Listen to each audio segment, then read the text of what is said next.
Good morning. It's 5 o'clock, and I'm Joan Jones with your top stories. Well, yeah, we're sitting at 36 degrees right now, and a little wintry mix is greeting some of us. Wintry nonsense is what we will call it. It's not going to cause any problems, but it should be a little bit of a shock to the system as you are heading out the door this Monday. Most areas south of I-40 are really rainfall, but even around Franklin, the Smyrna area, downtown Nashville, Lebanon, and Hendersonville, not only are we seeing some sleet, but there's also some snowflakes that are mixing in as well. Now, Channel 4's Stefano DiPietro tells us, though, no worries. It's warm enough that none of this is going to stick. And he also says that you'll see bright sunshine by this afternoon. Stick around. We've got more in the forecast coming up. Well, we are learning more about the Antioch High School shooter. Now, police confirm they visited the shooter's home 4 times since 2021. And the 2 guns that were taken during one visit in 2023 were directly linked to a juvenile in the home. But police aren't saying if that juvenile is the Antioch shooter. Meantime, the issue of metal detectors, or the lack of them, remains a big part of the conversation. Metro Council member Courtney Johnston tells WTN's Matt Murphy. Last school year, 19 guns were recovered from MNPS schools without any metal detectors. This relies mostly on students either telling the administrative professional there or SROs. This year, we've already recovered 12, and we're a little over halfway through the school year. And 3 of those, including the one on Wednesday, were at Antioch High School. So guess what's happening right now as we speak at Antioch High School? They're installing metal detectors, and it's just one life too late. Former MNPS school board member Fran Bush is calling on the superintendent there, Dr. Battle, to resign. Market numbers now, brought to you by Beacon Capital Management, online at beaconcm.com. Here's Michelle Franzen. Stocks will be looking for their 3rd straight winning week when markets reopen on Monday. All eyes will be on the Federal Reserve this week. The board will announce its next interest rate decision on Wednesday at the end of a 2-day meeting. Economists expect the Fed to hold interest rates steady. If that's the case, it'll be the first Fed meeting since September that the central bank decided not to cut rates. We'll learn how Americans are feeling about the economy Tuesday when the latest consumer confidence reading is released. There will be 2 housing snapshots this week. New home sales numbers on Monday and pending home sales on Thursday. The figures come on the heels of the dismal 2024 housing market report. The National Association of Realtors says just over 4 million homes sold last year, the weakest numbers since 1995. Michelle Franzen, ABC News. And stock futures in negative territory this morning. That's the latest news, traffic, and weather next. I'm Joan Jones, WTN News.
Yeah, it looks like we're in pretty good shape this morning. Just, it's wet on the road, so be careful. Lots of folks aren't aware of that or thinking about it as you're heading out the door.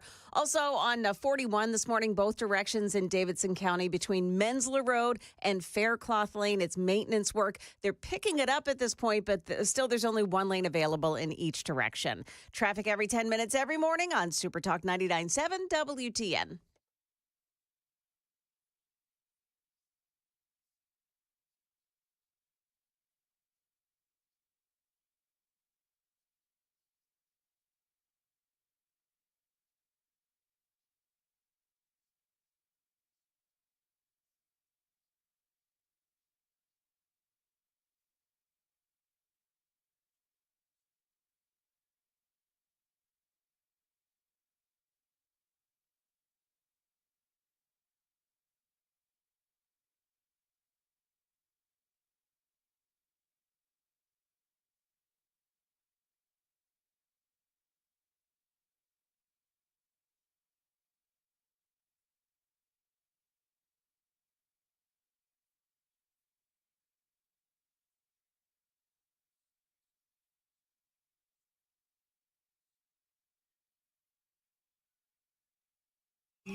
Talk News.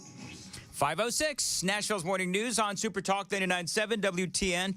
Good morning to you, friends. Welcome to your Monday, January 27th of 2025. And if you're watching on Super Talk TV, you are seeing that we have our brand new remodeled studio. I don't know how it looks because I've only seen it without me in the picture. So I'm assuming that everything is fine. I'm going to be honest with you, Joan. I'm going to be honest with the KGB. I'm feeling a little out of my element because everything is in a different place. Yeah, but it looks really cool. Now, I'd like to come in there and change the lights a little bit because it's giving you a shadow that you don't need. A shadow that I don't need? Yeah. Where? On the right side of your face. Okay. It should be, those should be adjusted a little bit, but I have to say, I love that background. It brightens things up. Yes. I love having the flag in the background. That's beautiful. We got a big old TV it's right behind me, and to the left is the station logo, whatever. So if you want to go check it out, feel free. Apparently there's a shadow on my face, so we'll try. KGB, is there a big shadow on my face? I mean, I guess it's because of how the lighting is placed, but I think they realize it's not that big of a deal. I think they realize that it's on my right side, you said? The shadow is on my right side? Yeah. See, that's my bad side. So that's what they're trying to do. They're trying to, disguise and hide my bad side. Yeah. That's what it is, Joan. And by the way, if I start sounding loopy pretty early in the show, it's because they painted in here. Yeah. And, oh, my, it's like I'm huffing. You guys know what huffing is? Yeah. Yeah, it's like I'm huffing just by sitting here doing my job. They also can painted the smell that. console. Do you guys know what huffing is? Yes, I know what huffing is. No, like you asked us if we knew what huffing was. Like But we're there's not. some people out there that may not know what huffing is. Yeah. Huffing is when you take a can of whatever, you spray it into a bag, and then you breathe it in for a high. Well, I'll recommend if you ever look up people getting arrested after huffing paint is one of the funniest pictures you'll ever see because it's people just covered in paint and just like they're getting pictures and they just look like they've seen God. Anyway, so whatever. So moving right along. So if you want to check it out, feel free. Oh, by the way, I also posted a video to my Facebook page, and it's sort of a host perspective of the new studio as well. So if you want to see it, feel free, and we're going to move on with the show. And again, just know that I am real. You know what it's like? It's like getting into a new car and trying to figure out how everything works. That's what this is, because all the computer monitors, again, are in different places. Could you smell that lacquer smell too? Like all the way at the entrance of the building. It's strong. It is strong. That's what I'm saying. So by about 6:30, I'm going to be like lacquer drunk.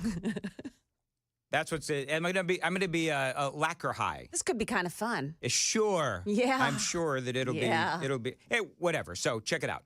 It is 5:10, Nashville's Morning News on Super Talk 99.7 WTN. We've got a lot to talk about. Joan, question. You were talking about in your newscast how Courtney Johnston from Metro Nashville City Council, she said that there were metal detectors being installed at Antioch High School. I have not seen that anywhere else. Have you? No, Like I know haven't. she told Matt Murphy, but I can't find that anywhere. So what I think she's talking about is this new weapon detection system. It's not your traditional metal detectors. Evolve. Now, Yes. can I tell you something? Yeah. And I don't mean to cut you off, No, but go ahead. the reviews on Evolve, they're terrible. Oh. Like if you look it up, I did some research on this. Yeah. Results are not good. The system Evolve, they've used it in other places. I think Utica, New York, and Ohio, and some other places. Evolve missed guns, missed knives, but it did catch a 7-year-old's lunchbox and called it a bomb. Oh my goodness. I'm telling you. So if this is, I don't know how much they spent on it, but it's the same kind of system. Is it operator error though, or is it the system? Because it's in many different locations, it sounds to me like it's the system. So, and I've looked up all these different stories. The Intercept, and by the way, if you follow me on X at Dan Mandis Show, I reposted a story from The Intercept where they talk about Evolve and how not only does it not work, does Evolve not work, but the people who run Evolve or own Evolve, whatever, this AI-driven weapons detection system, where they hid the data. They misrepresented the data. They're being accused of misrepresenting the data, where they said, "Oh yeah, we'll catch the weaponry and all that kind of stuff." Well, then when the data came out, they realized that it wasn't good for marketing, because they realized we're not nearly as good as we seem to think that we are. So then they misrepresented that data and they took out the negative results. So my question is this: if Evolve is the new system that has been installed at Antioch High School, did anybody do any research on Evolve, this AI-driven program? It's just like the last. It sounds to me like it's just like the last one. So I mean, I don't know what we're doing. Unless Evolve has evolved into a better weapons detection system, it sounds like they've managed to put in a system that really isn't all that great. And it seems to me like they're rather corrupt as well. If they're facing lawsuits. They're facing lawsuits. So what are they doing? Anyway, whatever. I'm going to talk about that in a lot more depth coming up here on Nashville's Morning News on Super Talk 99.7 WTN. By the way, you're going to love the audio that I'm bringing to the table, Joan and KGB, at 5:35. Okay, what is it? Have you ever heard of, is it Eli or Ellie? I think it's Ellie Mistal. Oh, yeah. Oh, Oh, yeah. Is this guy a flaming idiot or what? Yeah, Wait till you hear. So now there's this whole thing, right, about Donald Trump and, well, good going, Republicans. Eggs are still expensive. Yeah, right. Really? Is that what they're going with? Dude's been in, it has not even been a week. And they're complaining about what he has not got done.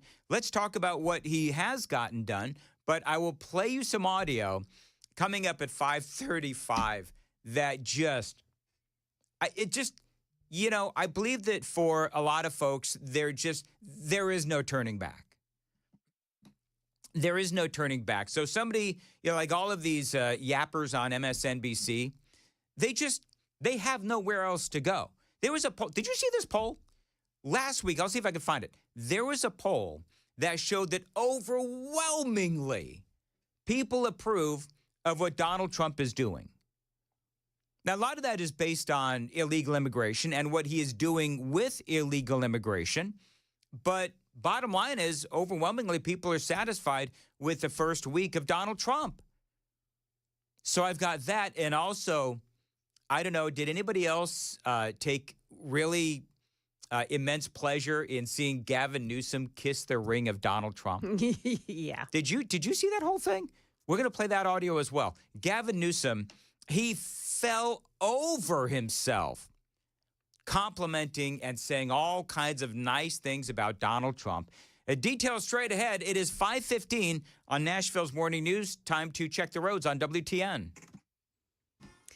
No big problems on the roads this morning. Delays are minimal. However, just be advised that it's wet on the roads, so that may catch you by surprise this morning. And there are still some construction sites set up despite the rain, so be careful of that as well. Traffic every 10 minutes every morning on Super Talk 99.7 WTN. Thank you very much, Joan. Weather today, a high of 47. Right now, 33 degrees at Super Talk 99.7 WTN. Illegal immigration, of course, I just mentioned big time in the news today and over the weekend. Tom Homan, he was being interviewed, and Martha Raddatz is the interviewer, and she cried her way through the interview with Tom Homan. But here's part of what he said. What criminals are hiding in schools? Middle schools, elementary schools. You going to go into those? How many MS-13 members are the age of 14 to 17? Many of them. You know, it's so funny how Martha Raddatz is so incredibly clueless as to what is going on in America. Because you often hear 15 and 16-year-olds literally butchering innocent people as a loyalty pledge of sorts to MS-13. It's happening in New York and in Long Island specifically and other places across the country. And you know where all the MS-13, do you know where a lot of them recruit? Martha Raddatz, do you know this? Middle schools. So when she says something so incredibly inane. What criminals are hiding in schools? It's like she doesn't know how to use Google. Do you know what I mean?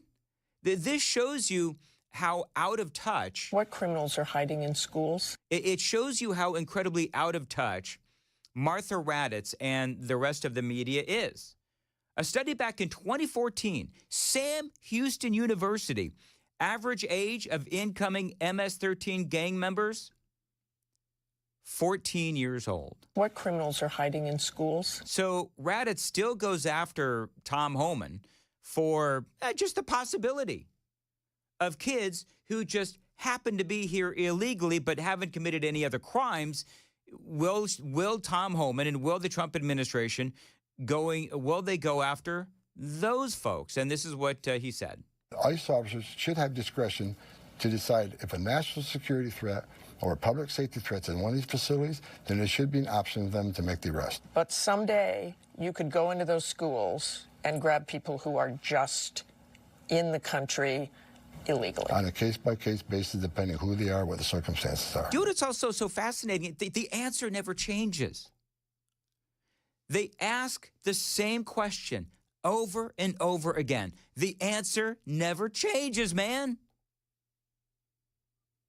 Whether it is Martha Raddatz asking the question, George Stephanopoulos asking the question, whether it's the blowhard over there on CNN, all of them are blowhards over there at CNN. But Jim Acosta, for one, all of these folks have asked the same question, and the answer never changes.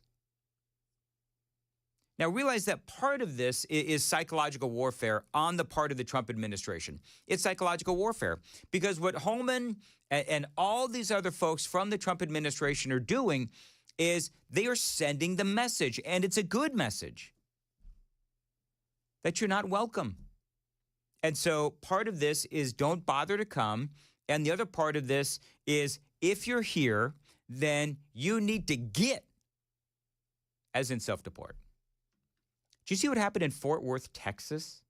A teacher actually posted on social media that ICE needs to come to the school. He teaches that because the kids, they just simply don't speak English.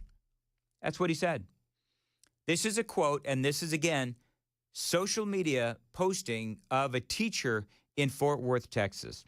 Y'all should come to Fort Worth, Texas, to Northside High School, he wrote.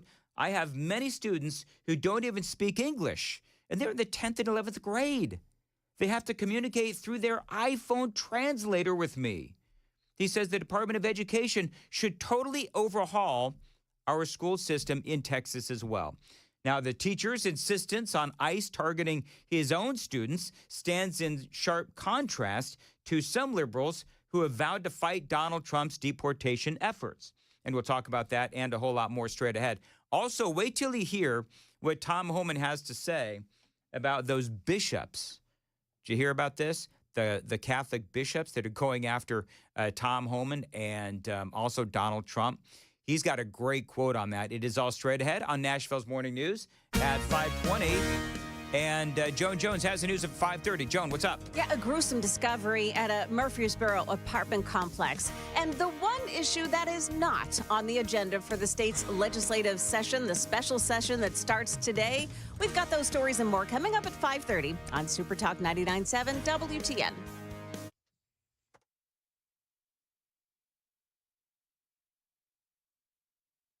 The guaranteed offer is the easiest way to sell your home.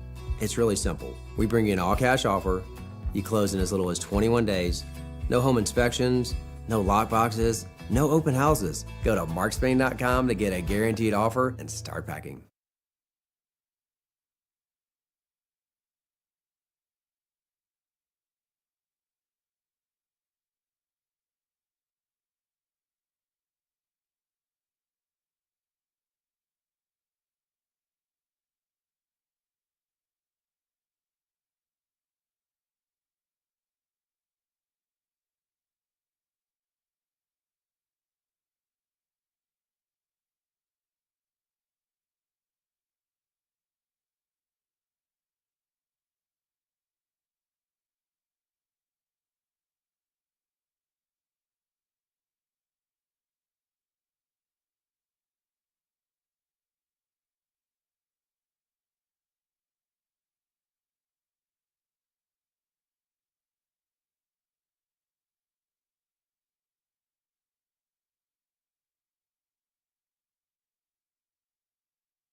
525, Nashville's Morning News on Super Talk 99.7 WTN. Good morning to you, friends.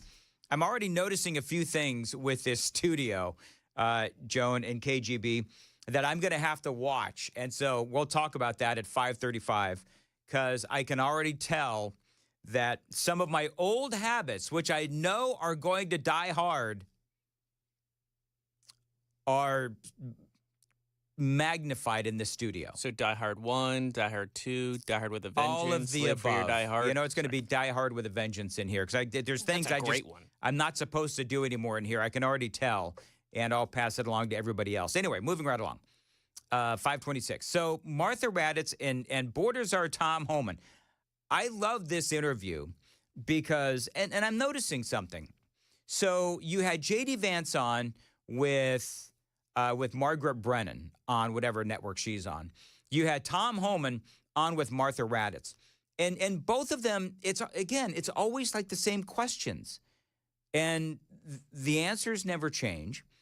And it's almost like they're trying to put this narrative out there that there's people that are terrified. And I understand. Listen, if you're terrified, then you're probably illegal. And so maybe you ought to do something about that. Now, Martha Raddatz, in this interview with Tom Homan, Border Czar, brings up the U.S. Conference of Catholic Bishops. And they came out with a big statement, I guess it was over the weekend, and, conveniently dropped right before all these guys are going to be on the networks giving interviews. And they talk about how Donald Trump's mass deportation, what it's going to do is it's going to build fear and spread fear in the immigrant communities. This is how that question went. You know that this creates fear in the immigrant community. The chair of the U.S. Conference of Bishops Committee said turning places of care, healing, and solace into places of fear and uncertainty for those in need while endangering the trust between pastors, providers, educators, and the people they serve will not make our communities safer. No offense to bishops or clergy or whoever, but it doesn't take an act of God to understand that taking criminals off the streets does actually make communities safer. Then we can start talking about who else gets deported. But opening up to anyone who's in the country illegally and going into schools and grabbing them, does that, kids, adults? The message needs to be clear. There's consequences for entering a country illegally. If we don't show there's consequences, you're never going to fix the border problem. I mean, Raddatz just, and he's right. And Raddatz, she simply cannot get over her talking points. She just can't.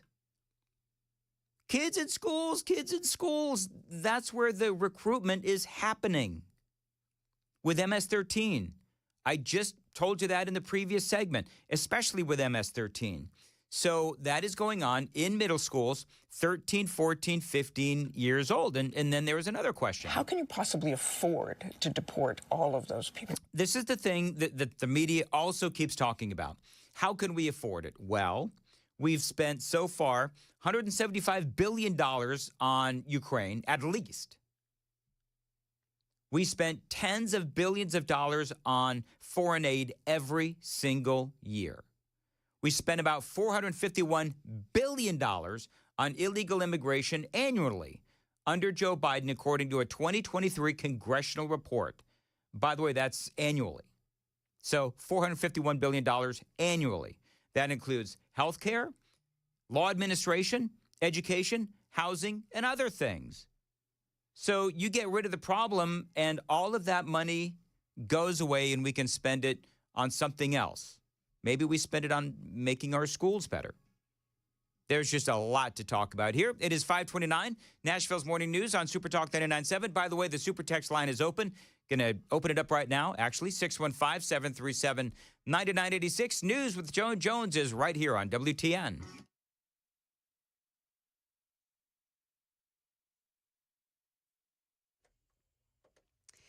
Good morning. It's 5:30. I'm Joan Jones with your top stories. A baby was shot multiple times at a Murfreesboro apartment complex yesterday. Police are saying that they were called to the Chelsea Place Apartments on Bradyville Pike yesterday afternoon, and that's where they found that baby and the mother, who was suffering from a gunshot wound to the hand. The shooter, 25-year-old Marcavius Hampton, was found dead in Williamson County from a self-inflicted gunshot wound. Other news, 2 teenagers are facing charges for making threats against their principals. These arrests come on the heels of the deadly shooting at Antioch High School last week. Metro Nashville police say a 17-year-old from Antioch High School posted a threat against her principal on Instagram. She's been arrested. And a 13-year-old boy at Madison Middle School also arrested over the weekend for emailing a threat to his principal. Meantime, protesters plan to hit the state capitol in Memphis today ahead of the special session of the state legislature. Activists like this one are demanding new gun legislation. Covenant was less than 2 years ago. 2 years. And we're back here doing the same drill, pleading and asking, hoping and praying that they will do something about gun violence. We're no longer asking, we're demanding. In this special session, in this Tennessee General Assembly, gun violence preventions better be put in law now. Students at Antioch High School are back for the first time since the shooting tomorrow. They plan to skip classes, though, and protest outside the school. A very patriotic start to the Commanders-Eagles playoff game yesterday. Performing our national anthem is the star of Wicked on Broadway, Mary-Kate Morrissey. An end-zone to end-zone sized American flag was rolled out. A bald eagle flew around the stadium, and fighter jets flew in formation above the crowd there yesterday. That is the latest news. Traffic and weather next. I'm Joan Jones, WTN News.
Yeah, looking pretty good so far this morning. Heading in, doesn't look like there's any big delays to speak of on the area roadways coming in.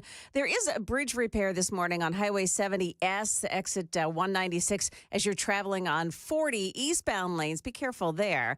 Otherwise, looking good. Traffic every 10 minutes every morning on Super Talk 99.7 WTN.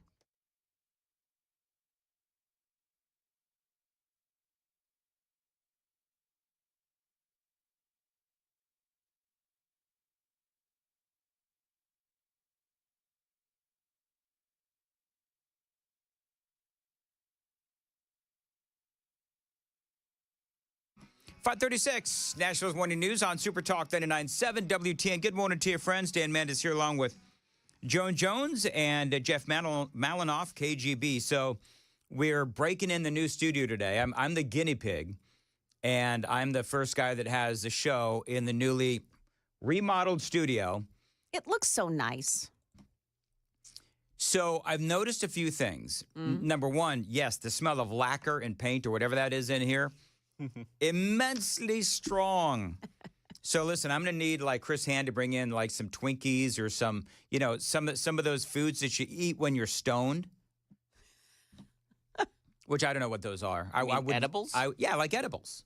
Well, no, not edibles. Edibles are things you eat to get stoned. I'm talking about the things that you eat when you are stoned. And you know this the because... munchies? Munchies. We need people to bring in munchies. Because, that's not a... I'm going to, you know what? I by the 7 o'clock hour, I'm going to be like rocking out to like Jimi Hendrix and just whatever the potheads listen to when they're stoned. Yeah, they all listen to Jimi Hendrix. That's exactly what they do. Jimi Hendrix's albums have continued to increase over the years because so many more people are getting high. So I've noticed a few things. Number one, I'm going to have to get used to this angle. Because it's a different angle. So if you're looking at me, the angle is just different. And so I got to get used to it. That's number one. Number two, they used to have beauty lights in here. And I'm going to be honest with you, I need more beauty lights. I do. Because you're right, I'm a little dark. And not in personality. I'm like, you knew where we were going right away. I was ready. Yeah. So there is that as well. So we need to figure out the lighting situation. I feel like I'm a little blurry, but whatever. I'm not complaining. This is a work in progress, just like when we first started this thing and it looked like between two ferns. So, well, I mean, it took them it was over a weekend. It's a pretty good job over a weekend. I don't want to be a Danny Downer. I'm very excited about all of this. I'm happy. There's just going to have to be some tweaks, I think.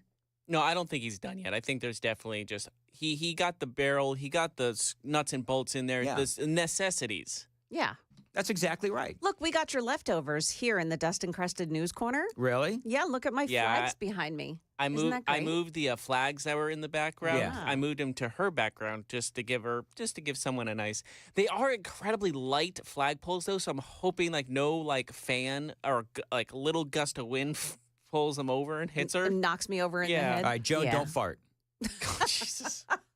What? Okay, Dan. I'm not talking like. Oh, you're not talking about. Well, in physics, they wouldn't just the wind would not push them on her. Also, it would push them back. If anything. The other thing that I've noticed, because I actually went back and listened to some of the first segment. Did you guys notice? I don't know what it is, what they've done in here, but that is magnified. Oh. Like when I touch, because I'm a table thumper, is what I am. And so I don't know what they've done, but whatever they've done, it like magnifies my table thumping. So I've got to watch that. Mm. Well, and I don't know. The computers are in a different place. That could also add something. Like if you really want to make a point, you bang that table, and that's going to that'll emphasize what you mean. Like Dwight Schrute in The Office when he's doing his speech, just banging on the table. Yeah. So I gotta do my table banging a little louder just to make an impact. I guess is what get your point across. If you really have to make a point across, just Mm-hmm. Ellie Mistal. Oh, by the way, Joan's excited because her Philadelphia Eagles are going to be in the Super Bowl. Isn't that right, KGB? She texted me as I was in bed, depressed. She texted me, how do you like, I forget what she said. I have this text. How do you like me now? And I gave her a gif of basically a man jumping off a building. Wow, you call me dark. Well, Dan, I'm going to put it in this way. And Joan, you can complain all you want, but this is how I feel. And this is how the world feels. Yeah. I'm going to put this in election terms for you, Dan. This upcoming Super Bowl is Kamala versus Biden. No one wants a victory. No one wants them either team to win. So the Eagles and the Chiefs are universally hated? Yes. I don't think the Eagles are hated. Oh, my God, yes. Are you kidding me? Come on, there's some people on the super text line already this morning celebrating. And yes, by the way, I did say Memphis is the state capital, and I'm sorry. That was a goof You on said my the Memphis part. is the Philly. state capital of Tennessee? Tennessee. Well, yeah. It was a goof. Joan, I don't think. Do you want to remember a couple weeks ago when there was a young woman that was a Packers fan that went to an Eagles game? Yeah. And a man berated her, called her awful things, and everyone's like, Eagles fans, we don't claim her. I'm like, well, why does this happen every single week then? Oh, come on. There have been players' wives that had to leave games early because they were berated so badly by Eagles fans. So can we just be honest though? I mean, this is the East Coast. That's number one, and it's Philadelphia. Yeah, I mean, can we all just be honest and let's just admit Philadelphia is a crap city? I would rather have Canada. I don't think it's a crap city. There's Joan. some people in it that are not so hot. I think it's that way like in all of every them. city around the country. I'm just kidding. Joan, not all of Joan, them. just act like when we are from California. We are not hiding the fact that that place sucks. You don't have to hide the fact that Philly sucks. It's okay. Yeah, you know what? Okay, let's talk about this a little bit of a different way. Okay. Philadelphia, Pennsylvania. So Pennsylvania swing state went Donald Trump's way. Yeah. I love Pennsylvania. See? Except for Philadelphia and Pittsburgh. And Pittsburgh's not nearly as bad as Philadelphia. Well, I was worried when Philly won that game, they would tear down the city in celebration because that's how Philly celebrates. They like to destroy Right. stuff. They have to go out there and grease the light poles so that Yeah. people don't climb them. Yeah. They're all imbeciles. And somebody said, didn't Philly once boo Santa? This is no, true. They no. threw snowballs at Santa. That They is threw video snowballs evidence. at Santa. That's different. It comes with booing. You don't throw some snowballs at someone on the field and not boo them. They Listen. weren't really hand in throwing hand. them at Santa Claus. It was Listen, I think what we need to do, KGB, is let's get Mac Morey to call in one day. Oh, my God. And Mac, if you don't remember Mac, yeah. big time gosh. Chiefs fan. Oh my goodness. From what I understand, they've had to make the door wider at his station over there to fit his head. To his head, yeah. Yeah. Well, he texted me recently because I was doing my little sports show over at the Zone, and he was saying, "How you doing, buddy?" He looked at my tweets. He says, "I see you're going through Chiefs derangement syndrome," which I am. I'm very bitter because they beat my Niners in 2 Super Bowls, and I will never forgive them. And I will because I don't think even if the Niners win a Super Bowl, I can't enjoy it because of the last 2 losses. Hey, Joan. Yeah. Is KGB is he exposing himself as like a socialist? Like, I prefer he just doesn't expose what? himself at all, but go on. here's why I say that. Yeah. Because in conservatism, if you're a true conservative, you appreciate meritocracy. Yes. And so you're angry. When it comes to that football, the I'm a Chiefs- dictator. When it comes to football, I only want the Niners to win. Everyone else can. Okay. Yeah. All right, socialist. All right, so anyway, moving right Hey, along. I've said this before. Love the San Francisco 49ers, hate the city. That's all I'm going to say. Okay, good. Just remember, if the Eagles win, cheesesteaks on me. Honestly, if either team wins, I'm going to be depressed, so it doesn't matter. I'm going to eat my troubles you away guys, regardless. okay, so you guys want to do a little thing. So if the Eagles win, Yeah. then KGB has to wear something Eagles. Oh, yeah. And if the Chiefs win, then Joan has to wear something Eagles. I don't want to root she for has the to wear Chiefs. something Chiefs. No, you don't understand. I don't mind wearing Eagles stuff. They have good jerseys, but I hate both teams. I don't want to. I might even go to bed early. To be clear, I might watch the Puppy Wow. Bowl instead. All right. He is a socialist. Sorry that I hate both teams because they make me sad. Ellie Mistal, of course, is with the with MSNBC. Now, hate to break it to Ellie Mistal, but CNN did a poll. Trump's polling first week. By the way, our Daily Dan poll is up. If you want to watch us on YouTube, you can see the new studio, and you can also take our poll. And the question is, how did we frame it? Are you satisfied with Donald Trump's first week in office? Yes. So weren't very creative this week, were we? CNN did a poll. I'm tired because I stayed up to watch the game. True. CNN did a poll, and they were stunned by how good Donald Trump is polling in his first week. So you have, and I'm not going to get into all the numbers, but suffice to say, they were shocked at how well he was doing.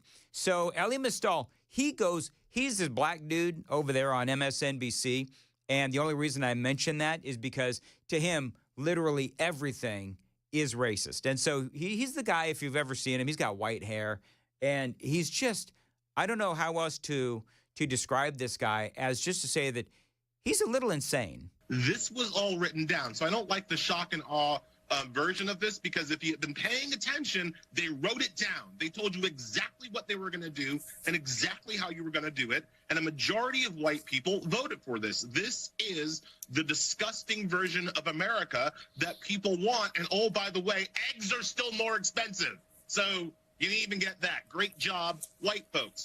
I'm pretty certain that Donald Trump had a lot of black support in this previous election. It's actually a well-known fact that he was able to bring over massive amounts of black people under his tent. And so for Elie Mystal to just sit here and scream about, good job, white people, this shows you how detached from reality the dude is. We could also talk about the Hispanic vote, Donald Trump, of course, and I'm relitigating a lot of this, but Trump also had a lot of Hispanics that voted for him, a lot more than in previous elections. But that doesn't stop Elie Mystal from continuing on. Every time the media tries to sane wash Trump, whitewash Trump, explain Trump. What the? Sane wash? Whitewash? You see how out of touch he sounds. Now, this is on can I just say this? MSNBC is like another planet to me. MSNBC is literally like another planet. Every time the media tries to sane wash Trump, whitewash Trump, explain Trump, defend Trump, what they're doing is muddying the waters on these issues that we have already decided, right? And I'm not saying that there's not a place for nuance. I actually wrote in The Nation about how if Trump wants to end DEI programs, that's legal. DEI is a policy. DEI is a policy invented by white folks who try to stop other white folks from being racist. If they want to end the policy, the next media question shouldn't be like, oh my God, you're ending DEI. The next media question should be, okay, so what are you doing to combat racism in employment and hiring? What are you doing to combat sexism in employment and hiring? Maybe have the best person for the job get the job? I mean, didn't that make sense? And the funny thing is, you have people like Elie Mystal, and they say these things, and you could scream at the computer. The answers are right there in common sense. Just have the best people get the job. That's the bottom line. And to be perfectly candid, you know, when you have somebody like this and they're saying the things that they do, they sound unhinged. Fine, you want to end DEI. What's next, right? It's all like, you're going to repeal it. What are you going to replace it with? Because just going back to antebellum racism, that's what's illegal. Antebellum racism. So anyway, to me, I think, and I was talking to somebody over the weekend, and he was talking about how, oh, you know, this is why I didn't want Donald Trump in the White House again. He's a Republican.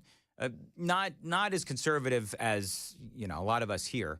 But this is why I didn't want Donald Trump in office again, because, you know, people are the insanity and the chaos. What did we say when the election was going on? And Nikki Haley said, oh, my God, we're going to go back to all of this chaos. You know what, to me, the chaos is unfounded. The chaos is Donald Trump doing the job that people elected him to do. And just because nitwits like this Mystal over here on MSNBC and these other folks, just because they're saying these just radically insane, progressive Trump derangement syndrome kind of things, that's their chaos. If they want to be chaotic, if they want to embrace chaos and say that there's a lot of chaos, well, that's all fine, well, and good. The chaos that I'm seeing is happening in the cities where ICE is going in places like Chicago, in places like Boston, and they're grabbing those illegal aliens and they're sending them back to where, frankly, they belong. Did you hear what happened with Colombia over the weekend? You guys hear about that? Joan, KGB? I have. Was This so is good. sweet. All right, so coming up in the 6 o'clock hour, we're going to talk about the real problems with Evolve. And if you're just joining us, Evolve is apparently the new security system, according to the Tennessean, that Antioch High School has installed because the old system didn't catch the weapon that was used in last week's shooting. So somebody had the bright idea to install another AI technology to try to find the guns and try to find the weapons. Well, the problem is, if anybody does a modicum of research, you'll see that Evolve has a lot of problems.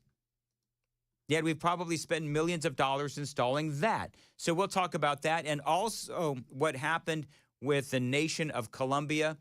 This is probably my favorite story of the morning. It is 5:52. Nashville's Morning News. Joan Jones has the news coming up at 6. Joan. What students at Antioch High School have to say about the measures that are being taken now to protect them. Also, President Trump's new executive order, and it goes after another decision that was made by Joe Biden. Those stories are coming up at 6 o'clock on Super Talk 99.7 WTN.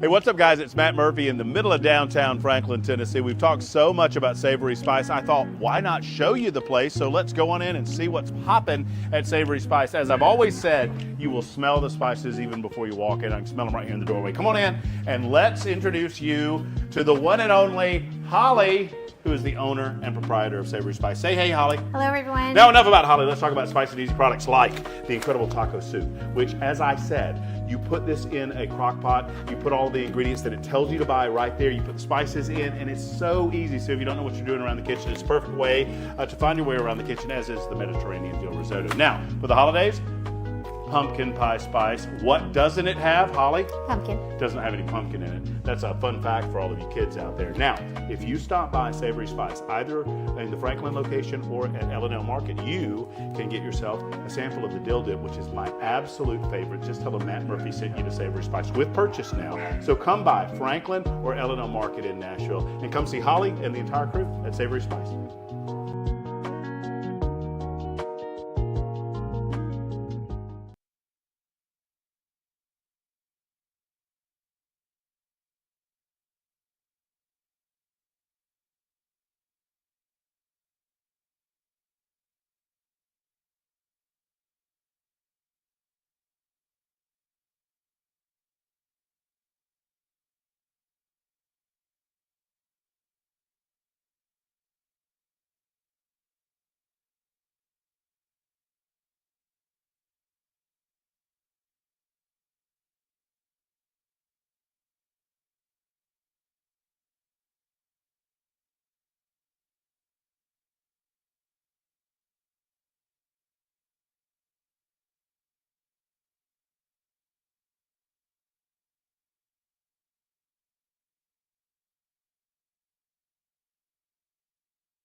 5:57, Nashville's Morning News on Super Talk 99.7 WTN. Take the Daily Dan poll. Watch us on YouTube at Dan Mandis. I should say watch us on YouTube at Super Talk 99.7 WTN. And the Daily Dan poll today, are you satisfied with what Donald Trump has done so far? Now, CNN had a poll, and it was really interesting. I'm going to quote PennLive.com. They're quoting Harry Enton, of course, who is the poll guy over there on CNN. He says the American people really like what they're seeing so far with Donald Trump, especially when you compare it to where he was 8 years ago.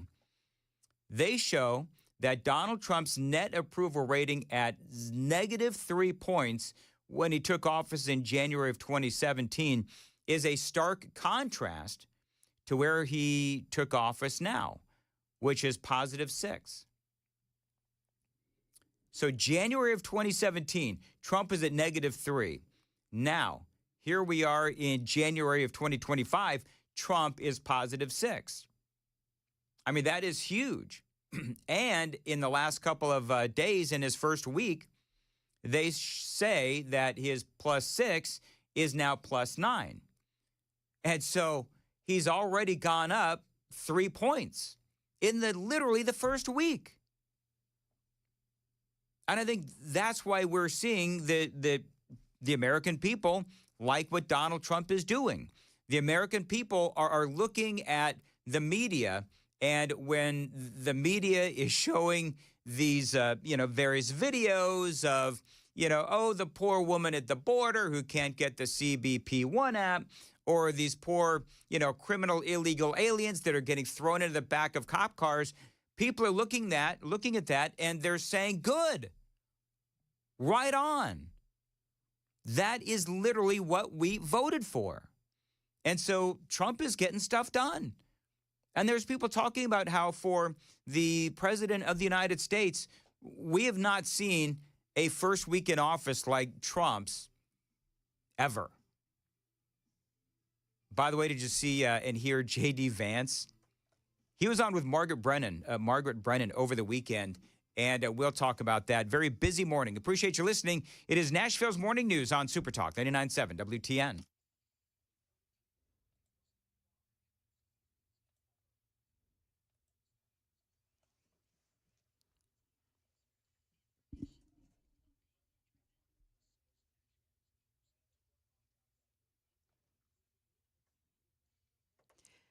Good morning, 6 o'clock now. I'm Joan Jones with your top stories. 36 degrees now. It's overcast, but we will get sunshine later today. The full forecast is coming up. Governor Bill Lee's special session for the state legislature gets started this afternoon. There are two issues being addressed: a bill that would expand the school voucher program and disaster relief for Hurricane Helene. Gun violence prevention advocates will be protesting outside the Capitol building, demanding legislation also to address school shootings. Well, students at Antioch High say even before last week's shooting, there were too many incidents of fights and weapons being brought into the school. There's been gun threats. They have not done a single thing after this, which makes me upset. Time after time again, they've showed that they are not listening to their students. So we're just ready to take the next steps in order to make Metro Nashville Public Schools a safer place. Now, when students arrive for the first time since that school shooting tomorrow, they'll be greeted with a new system, the Evolve Weapons Detection System, that looks like a metal detector as they walk through the front doors. By the way, a petition is circulating. It demands the Tennessee state legislature mandate metal detectors in every school in the state. There are 2,000 signatures for this so far. Nearly 1,000 illegal aliens arrested yesterday alone. ICE hit places across the country throughout the weekend. Top Trump administration officials, including Border Czar Tom Homan, visited Chicago over the weekend for the beginning of the immigration crackdown there. Near Denver, federal agencies converging on what they describe as a makeshift nightclub, finding drugs, weapons, and cash, and arresting 49 people, most of them alleged members of a Venezuelan gang. ABC's Nicole D'Antonio reporting President Trump is pushing for the pace of those arrests to pick up. President Trump is set to sign an executive order today. It will reinstate service members who were booted out of the military for refusing to get the COVID-19 vaccine shot. Anyone who does get reinstated will be returned to their prior rank, and they'll also get back pay and benefits. Market Numbers Report brought to you by Beacon Capital Management, online at beaconcm.com. Here's Jim Ryan. Futures were lower after stocks fell on Friday. The Dow Jones ended the week with a 140-point loss to close at 44,244. The S&P slipped 0.33%. The Nasdaq on Friday lost 0.5%. More Americans are having trouble getting control of their credit card debt. The Philadelphia Federal Reserve says credit card holders are making minimum monthly payments on nearly 11% of the accounts. That's the highest in 12 years. A NerdWallet survey says the average household is carrying over $10,000 on their credit cards. Stock futures really slumping today over concerns about an artificial intelligence startup from China. It's called DeepSeek. That company created an AI model that performed much better than OpenAI here in the U.S., and it costs a lot less as well. So Dow futures right now are down 405. NASDAQ futures falling 926 points, and the S&P futures are down 150. That's the latest news, traffic, and weather. Next, I'm Joan Jones, WTN News.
Well, looking really good heading in this morning. The roads are wet, so just be careful of that. And still some construction set up on the major highways heading in, too. Traffic every 10 minutes every morning on Super Talk 99.7 WTN.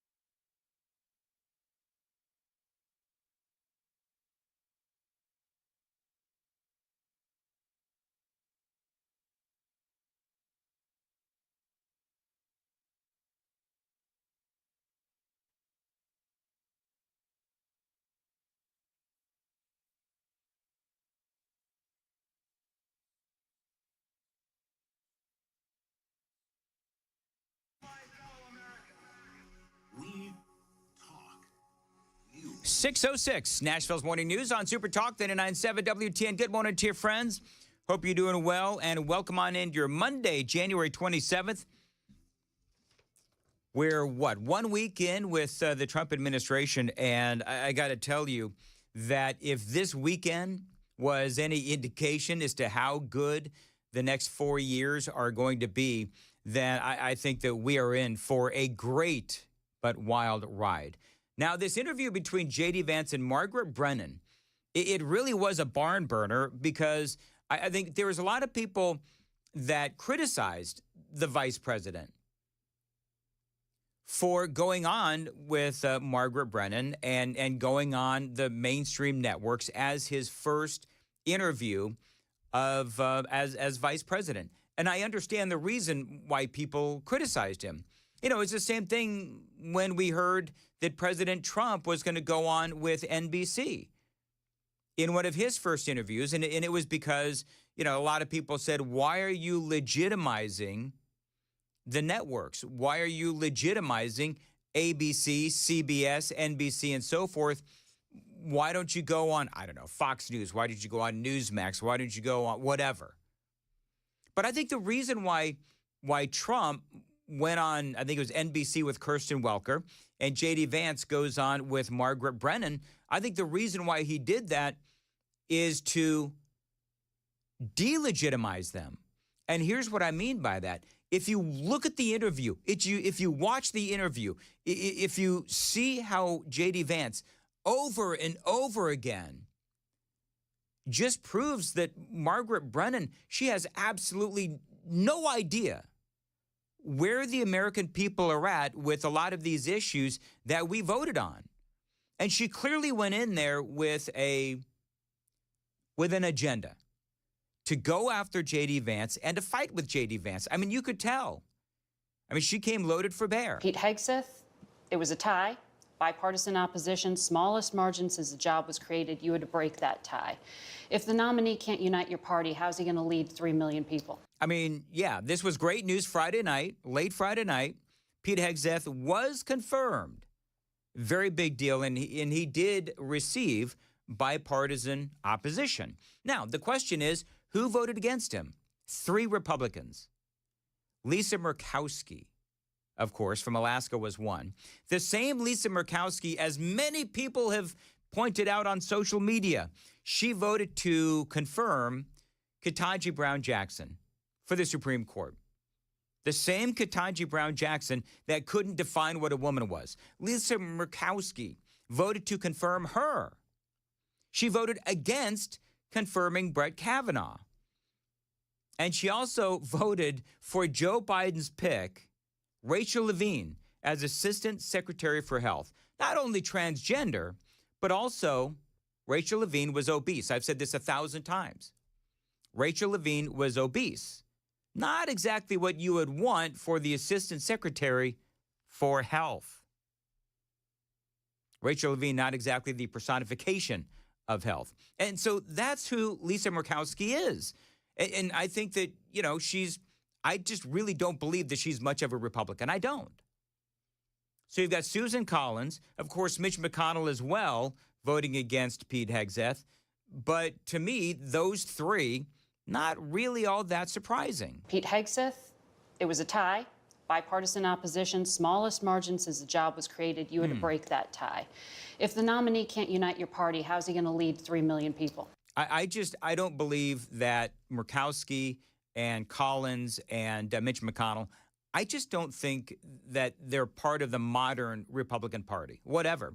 By the way, my question would be this. How long has it been since the Pentagon actually passed an audit? I've lost count, to be honest. And so the more that you look at, you know, how a lot of people are going to say Pete Hegseth, he's not a traditional kind of Secretary of Defense. Well, let me tell you something, friends. That's not a bad thing, because our current military has been high on DEI and low on morale and recruitment over the course of the last 4 years. And by the way, we also left all that equipment in Afghanistan. Remember that after the failed pullout? So there's a lot of reasons to criticize all of the guys with all of the medals and all of the stripes on their uniform. We need a big change. Now, admittedly, there are people who don't like that big change, but it is necessary, and it's explicitly what Donald J. Trump ran on. And I think part of the reason why the American people elected him their 47th president.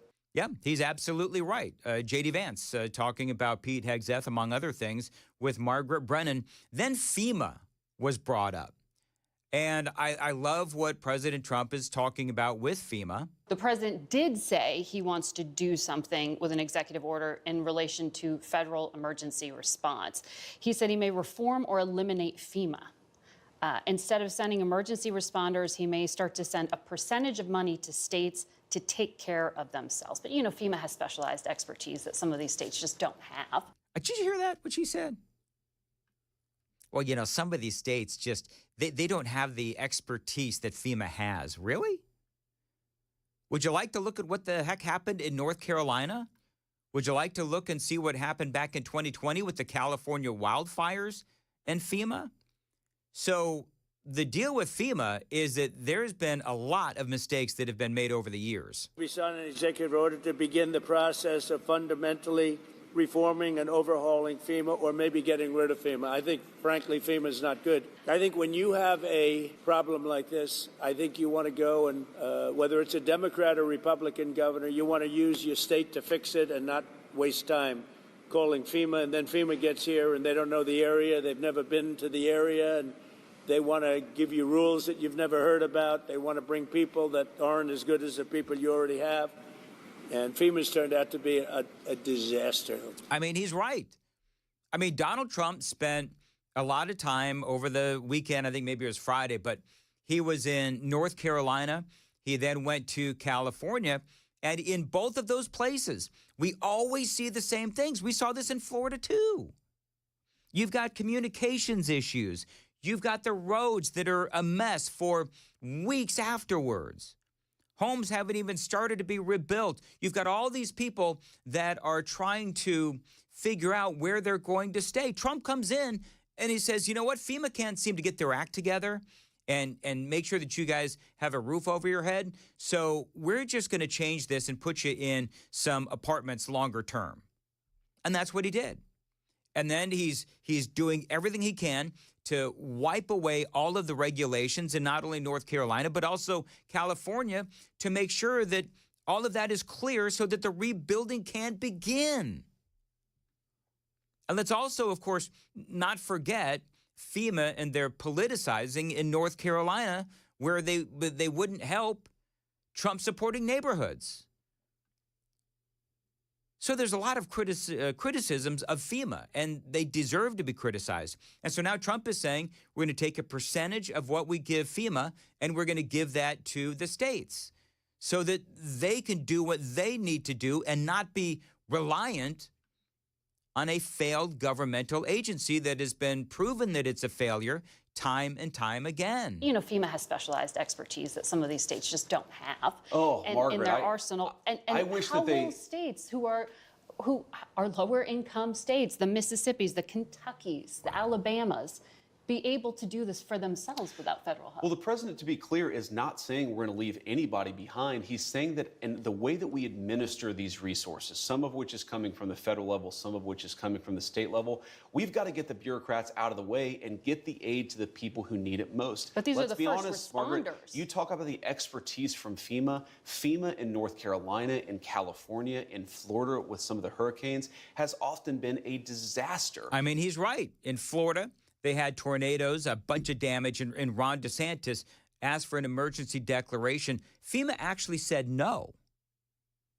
And so now people, and DeSantis, I think, has even said this, believes that that was because of politics. And as far as California goes, they had the massive fires back in 2020. FEMA had a record low approval rate for people needing assistance in California. And that was because of a number of issues, including, by the way, communications failures within FEMA. 6:16, time to check the roads on WTN.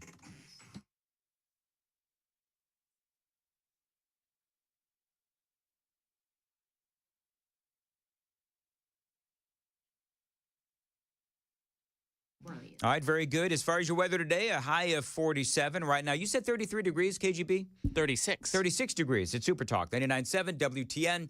Illegal immigration. We're going over some of the more relevant audio, J.D. Vance and Margaret Brennan. And Joan, would you help me out? Is Margaret Brennan, is she CBS? She is, yes, CBS, yes. All right, CBS. So people are blasting J.D. Vance for going on CBS for his first vice presidential interview. I think it's good because what he's doing is, as much as we all know that the networks have, destroyed their own credibility, J.D. Vance going on with Margaret Brennan and her asking the questions that she's asking in the way that she's asking them, they're really showing how they're not really looking for the truth. They're just looking to fight. For example, illegal immigration. The U.S. Conference of Catholic Bishops this week condemned some of the executive orders signed by President Trump, specifically those allowing immigration and customs enforcement to enter churches and to enter schools. Do you personally support the idea of conducting a raid or enforcement action in a church service, at a school? So can I just ask a question? Because this has been driving me nuts. Who cares what the U.S. Conference of Catholic Bishops have to say? I mean, no offense if you're Catholic, but who cares? I mean, they can complain about Donald Trump and mass deportation all they want, and you're going to hear J.D. Vance say it. But do you know how many millions and millions and millions, hundreds of millions of dollars that they get from illegal immigration and people coming into our country, and then they go through Catholic charities and so forth, and they're, rehomed or sent to wherever they need to go, and they make a lot of money off of that. So to hear J.D. Vance tell it and many other people, they may just be looking out for their bottom line. As a practicing Catholic, I was actually heartbroken by that statement. And I think that the U.S. Conference of Catholic Bishops needs to actually look in the mirror a little bit and recognize that when they receive over $100 million to help resettle illegal immigrants, are they worried about humanitarian concerns, or are they actually worried about their bottom line? Exactly. Between 2011 and 2016, they got $635 million. Lord knows how much they got over the last 4 years with Joe Biden in office. And obviously, we need to get to the dangerous criminals in the schools and the churches because they are dangerous criminals. And so I love how J.D. Vance, on with Margaret Brennan, I love how he turns it around on her as she is peppering him with all these questions. Let me ask this question, Margaret. Let's separate the immigration issue. If you had a violent murderer in a school, of course I want law enforcement to go and get that person out. Of course. So what's the point of the question? You changed the regulation this week. That's the point of the question. Exactly. Giving the authority to go into churches and go into schools. We empowered law enforcement to enforce the law everywhere to protect Americans. Effect, a chilling effect, arguably, to people to not send their kids to school. I desperately hope it has a chilling effect on illegal immigrants coming into our country. You think the U.S. Conference of Catholic Bishops are actively hiding criminals from I think the U.S. Conference of Catholic Bishops has frankly not been a good partner in common sense immigration enforcement that the American people voted for. And I hope, again, as a devout Catholic, that they'll do better. And me too. And the media was all about these Catholic bishops, the U.S. Conference of Catholic Bishops, and what they had to say about Donald Trump and mass deportation and how that is instilling fear in communities across the country. I like what J.D. Vance has to say. It is 6:21 on Nashville's Morning News on Super Talk 99.7 WTN. Hey, coming up at 6:35, we're going to talk about Antioch High School and this new program that they have brought into the school in light of the shooting last week. We're going to talk about not only this new system, it's not good. I'm just going to tell you that right off the bat. It's not good. That's number one. And number two, what is the future of the leader of Metro Nashville Public Schools, Director Adrian Battle? It is all straight ahead. On Nashville's Morning News, it is 6:21. Joan Jones has the news at 6:30. Joan. Yeah, coming up here, we'll tell you about what's going on with President Trump's picks for confirmation, who's up next during the next week. And also, a woman from Alabama has become the first person ever to survive for 2 months with a kidney from a pig. Yeah, we'll tell you about that coming up at 6:30 on Super Talk 99.7 WTN. Thank you, Joan. 622 on Nashville's Morning News. Dan Mandis here. You know, I always recommend Mark Spain Real Estate here in Nashville because I trust that they're going to sell your home hassle-free with a strong all-cash offer. I know that they've been helping homeowners sell their homes for nearly 30 years now, and they've served over 58,000 families. And with all those clients, Mark Spain Real Estate is the #1 most reviewed real estate company in America. They've got over 12,500 five-star reviews. You can trust, my friends, at Mark Spain Real Estate to sell your home fast and for maximum profit and the least amount of hassle. That, my friends, is the guaranteed offer. Now, there's a reason why they've had so much success, that guaranteed offer. A quick sale, maximum profit, least amount of hassle. So get your guaranteed offer on your home today. 855-299-SOLD is the phone number, 855-299-SOLD. You can find them online anytime at markspain.com and start packing.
628. Nashville's Morning News on Super Talk 99.7 WTN. Welcome on in. I'm telling you, I'm trying to get used to this new studio setup. I'm not making excuses for my subpar performance today. I'm trying to get used to all the computers are like in a different place. You've had a good monologue. That last segment was good. I liked it. I put it up. Well, thank you. Checks in the mail. All I'm saying is that if you want to see the new setup, got a big old TV behind me. Go find us on YouTube. I recommend, I don't know about you, KGB, or you, Joan, but I recommend YouTube for all of your viewing pleasure of Nashville's Morning News, just because you can fast forward, you can, rewind. I mean, you can navigate it. And we also have our fancy poll, our Daily Dan poll on YouTube, and getting a lot of reaction to our poll question today. And basically, Joan, the question is, are you satisfied with Donald Trump's first week? I realize that's not exactly a real controversial question on this radio station, but predictably, the results are 96% yes. Wow. And also, if you vote, remember to like the video as well, because that actually helps us out a lot. So remember, if you vote, hit that like button as well. There you go. Follow us and like us and all that other kind of stuff. But don't follow too closely. I'm just kidding. All right, coming up, that was a laugh line, folks. Oh, hi. I told you I'm having a hard time. Anyway, it's all good. Coming up, we're going to talk about the latest on the Antioch High School shooting that happened last week, including is the Metro School District, are they doing what they need to do to prevent this from happening again? Details straight ahead on Super Talk 99.7 WTN.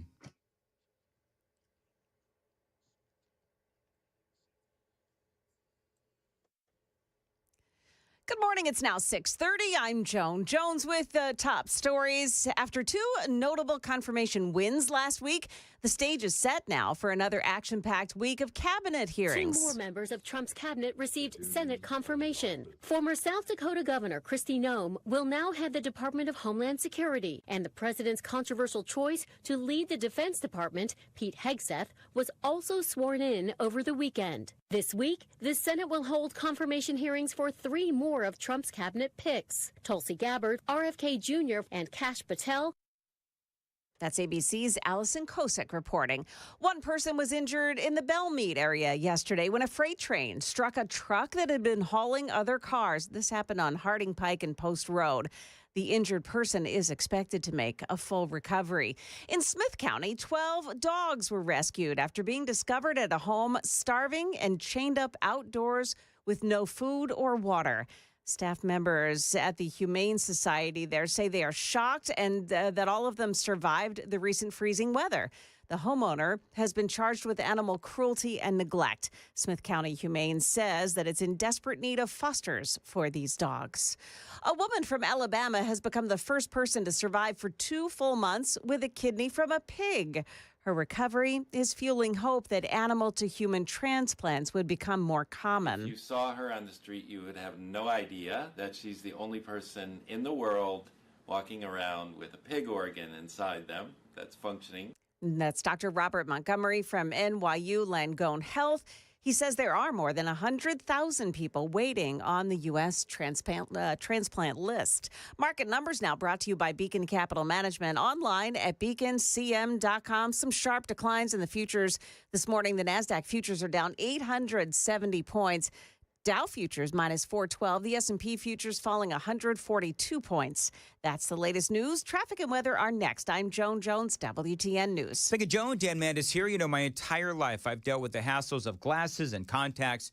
As I've gotten older, my eyesight has been getting worse and worse. Issues driving at night, reading small fonts, and halos around lights, not to mention having a hard time reading the computers here in the studio. It is frustrating. And I decided a while ago that I can't keep living like this. And so that is why I'm so thankful to have found Dr. Horn and the team at Vision for Life. Now, they've helped thousands take control of their vision. I'm excited now that I am one of them. Later this week, I'm having my cataracts replaced in one of my 2 eyes, my left eye. And they do one eye at a time. So you're going to love this, Joan. So for a couple of days, I'm going to be walking around with an eye patch. With an eye patch? I love it. I am. I'm going to be walking around with an eye patch. I think, though, that my street cred goes up with the eye patch. You're going to do a show with an eye patch? I am. I have to. So excited. So anyway. Can we blacken out like one of your teeth? I think that would like complement the whole Sure. look. And I'll have like, whiskey or rum or whatever. And I'll kind of look like a pirate. I'll know the episode title when you come in with that eye patch. Anyway, well, I'll let you know. That'll be on Thursday because my surgery is going to be on Wednesday. I cannot wait. Now, after discussing lens replacement with Dr. Horn and how the procedure can correct both near and far vision while eliminating cataracts for good, I did know that I had to take that leap. Now, stay tuned. I'll be sharing my journey with you every step of the way. I'm a little nervous for Wednesday, but, they've reassured me I'm in really good hands. Now, if you're dealing with the same struggles, you owe it to yourself to check out Vision for Life and see why they were voted Nashville's best ophthalmologist. Call them today. Tell them Dan told you to reach out. 615-436-2020, 615-436-2020, visionforlife.com.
Got an accident on 65 southbound. This is in Cross Plains. It's before Gallatin Cross Plains Highway 25. That's exit 112. And that crash there blocks 2 lanes. It looks like the 2 right lanes are blocked there. Also in Hermitage, a crash at Tulip Grove Road at Old Lebanon Dirt Road. A place that you should avoid this morning as well. Traffic every 10 minutes every morning on Super Talk 99.7 WTN.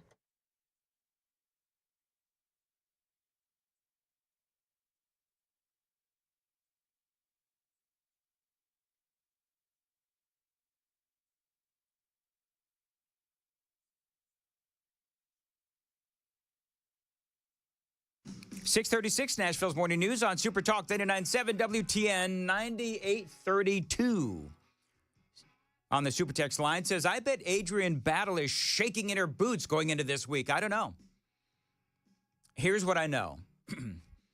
What I know is that there are people within the state legislature who are going to be speaking to Governor Lee about whether or not he will or does have the authority to replace Adrian Battle. Now, she is the Metro Nashville School District Director. And if you listened to last week, you know that she is unelected.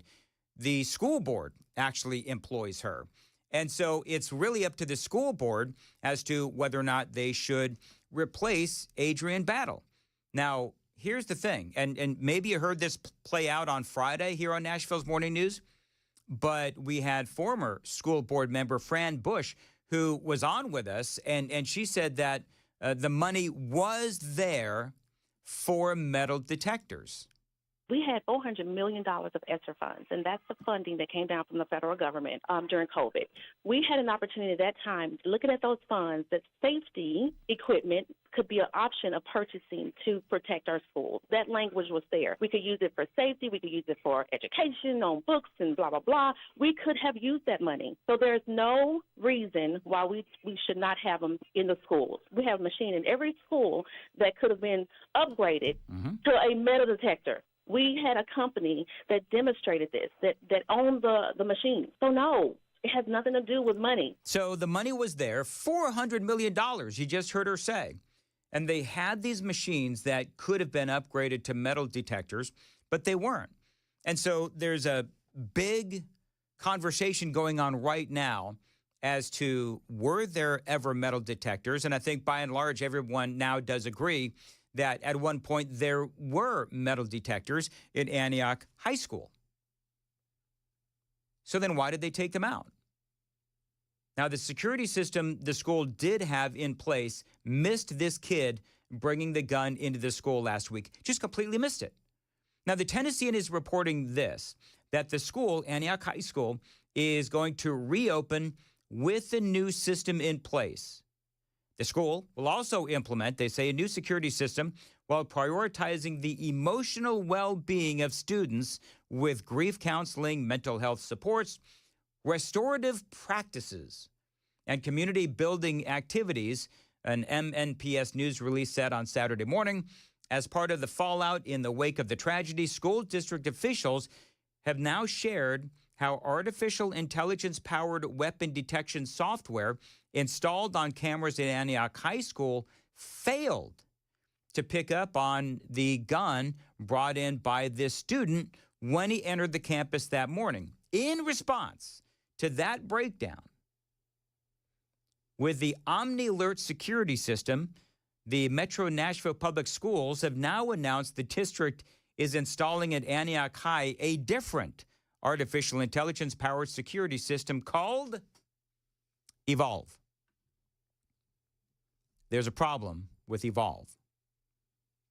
It's not very good, and they may very well be corrupt. Now, listen to this quote from Metro Nashville Public Schools Director Adrian Battle.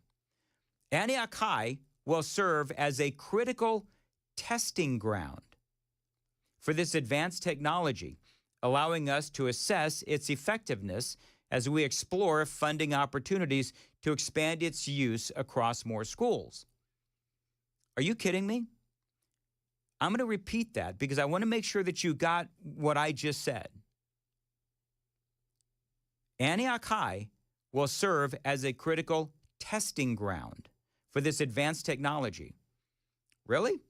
Because the last one that was being utilized as a testing ground failed epically, and we have a student dead. So can I just ask a question? Like, why do we not have technology that's not a testing ground that actually works? Why can't we do that, Adrian Battle? I saw that. It's like a testing ground.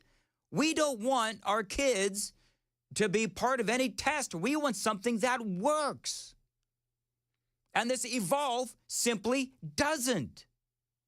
She says, we look forward to learning valuable lessons from this pilot program to guide future decisions on expanding this technology to ensure safety across all of our schools. Well, I'm sure that you said that about OmniAlert too.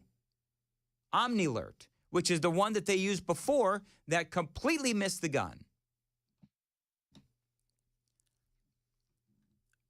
I mean, how is it you're still trying to, we're in 2025. How is it you're still trying to learn, I would say to Adrian Battle, valuable lessons? We all know, my opinion, metal detectors work. And that was the big conversation. Why don't we have metal detectors? The AI-based technology, there's a lot of issues with it still. And so if you want something that has been proven effective over the test of time, why would you not simply use metal detectors? Because our kids in schools in Nashville, they should not be part of any test. They need to be protected. And if you're still trying to figure out the technology, then why are we spending, I'm assuming, millions of dollars on this technology when you don't know if it actually works? There's been a lot of focus on the lack of metal detectors.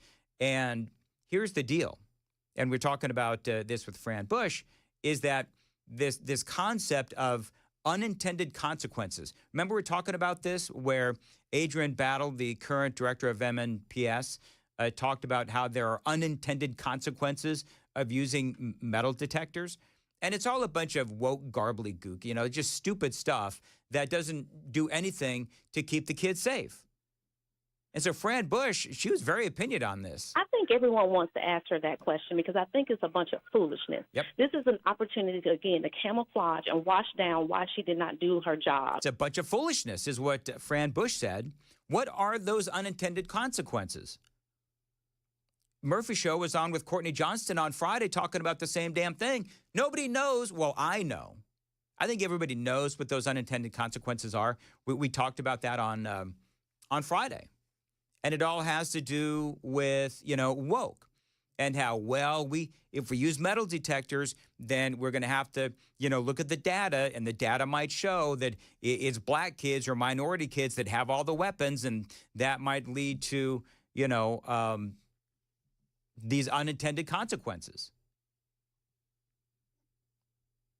which they'll say is based in discrimination and biasness. Well, the facts are the facts, and the numbers are the numbers. And if you have a metal detector and you see that it's black kids and Hispanic kids or whatever that are bringing the weapons in, well, then at least we know what we're dealing with and we can fix the problem. They also talk about these unintended consequences, invasion of privacy. It makes schools feel more like a prison. And again, that discrimination and biasness. They say there have been instances where the operation of metal detectors leads to racial profiling or biased treatment. If the security personnel are not well trained, they might disproportionately target certain groups based on appearance or stereotypes.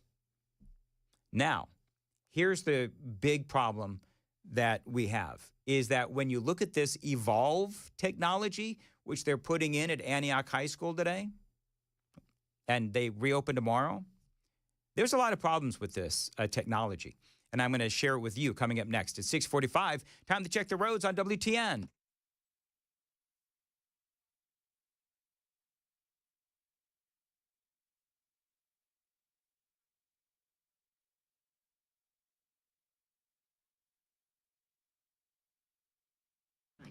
.645 on WTN. As far as your weather today, a high of 47. Appreciate you listening to Nashville's Morning News on Super Talk 99.7 WTN. Another question regarding the shootings last week at Antioch High School was, how was this kid allowed in school after threatening a teacher and bringing a weapon, I think it was a knife, into the school?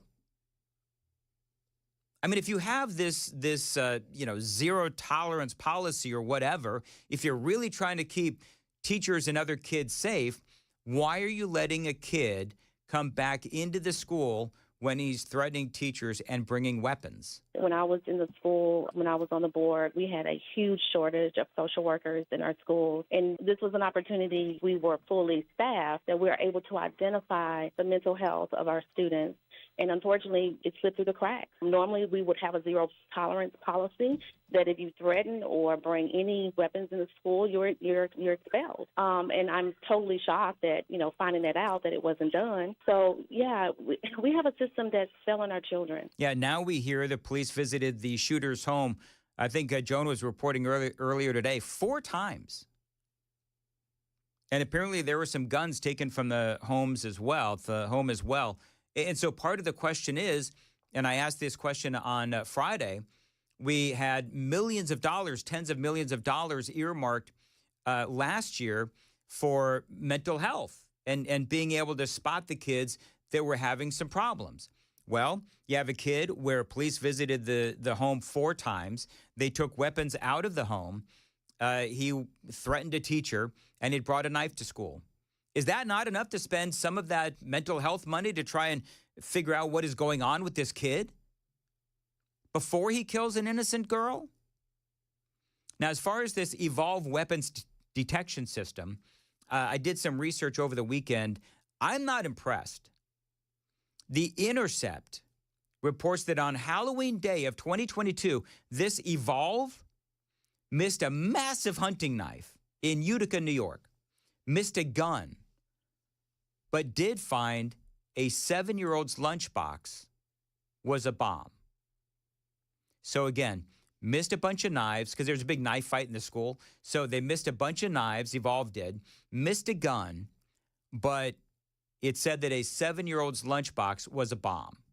In Ohio, another situation with a knife fight broke out inside the school after the school spent $3 million on their Evolve security system.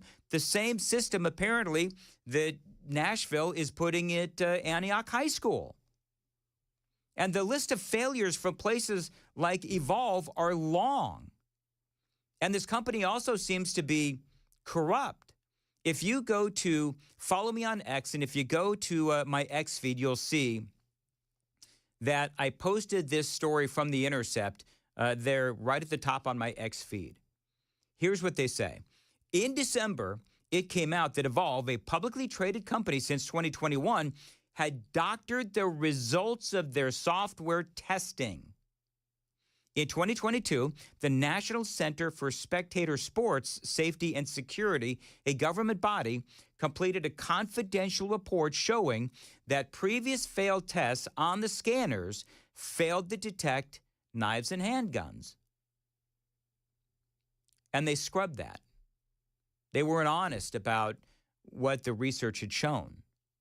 5 law firms recently announced investigations of Evolve Technology, a partner of Motorola Solutions, whose investors include Bill Gates, looking into possible violations of securities law, including claims that Evolve misrepresented its technology and its capabilities to it.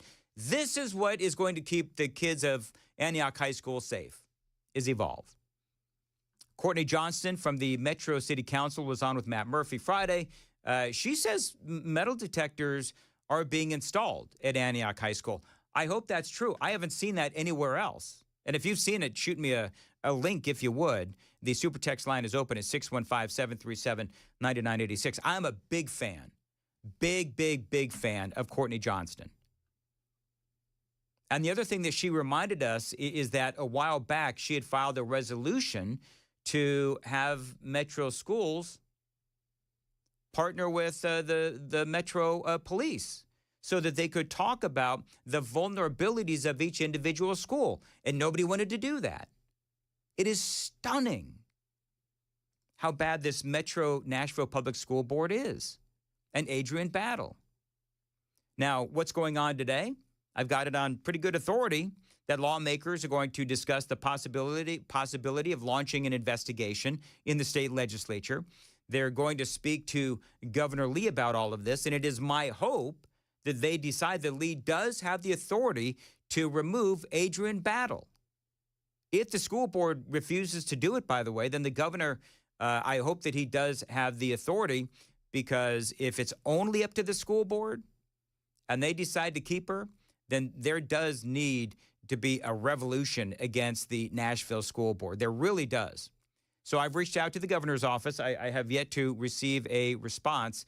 Here's more from Courtney Johnston. So elections matter is all I can say. These are elected positions. Dr. Battle is not elected. She is hired and fired by the school board. But these are elected positions, and we have extremely low voter turnout in all of these local elections, and we are the ones that affect your daily lives way more than anybody in Washington, D.C., or even on Capitol Hill, quite frankly. That's what's going to make the change, is when people, citizens, parents start advocating for themselves and making it very clear and very known what they want to see done in their schools to protect their children. I mean, she is absolutely right. And so, you know, I know Murphy's on this. I think I'm on this. I'm talking about this a lot. And hopefully we see some action on Adrian Battle, because she should not be in charge of Metro School Board. And when you look at what's going on with this Evolve technology that they're proudly putting into Antioch High School, when there's so many problems that are so easily discovered, what are they thinking? 6:52. Nashville's Morning News on Super Talk 99.7 WTN. The Super Text line is open, 615-737-9986. Joan Jones is in the WTN newsroom. Joan, what's coming up? Well, the newest information now about the Antioch school shooter and why the SEC is fining Vandy again. Hint, it's because of the fans. That story is coming up. That's a lot of money, too. Yeah, it really is. Man, I Yeah. can't wait to hear you do that story, Joan. 7 o'clock here on Super Talk 99.7 WTN. Thank you, Joan. Dan Mandis here. You know that January can be a time to clean, purge, and become healthier. Zero Res can help you do just that. Now, they offer you a healthier way to clean your home. And using Zero Res means that they use cleaning agents that leave your carpet cleaner and healthier than those other carpet cleaning companies. Now, you know that when they clean with their ZR water technology, they leave no soap, no residue, and no harsh chemicals. Zero Res is going to clean and sanitize your surfaces without the use of detergents or harsh chemicals, which means that, yes, your carpets do stay cleaner longer, unlike those other carpet cleaning companies. Now, I've been using Zero Res for years now. I am a loyal company to Zero Res. They've always done a great job for me. They are the #1 carpet cleaning system in the nation, so says the Carpet and Rug Institute. Independent testing labs say the same thing. Now, right now, they've got a great deal going on with Zero Res. 3 rooms of carpets cleaned for just $99. Again, 3 rooms of carpets cleaned for just $99, and celebrate the new year with 25% off of upholstery cleaning. Be healthy and stay healthy in 2025 with Zero Res. Restrictions may apply. Call them. Tell them Dan told you to reach out at 615-535-9376. 615-535-9376. Book online, ZeroResNashville.com.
The guaranteed offer is the easiest way to sell your home. It's really simple. We bring you an all-cash offer. You close in as little as 21 days. No home inspections, no lock boxes, no open houses. Go to markspain.com to get a guaranteed offer and start packing.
6:59, Nashville's Morning News on Super Talk 99.7 WTN.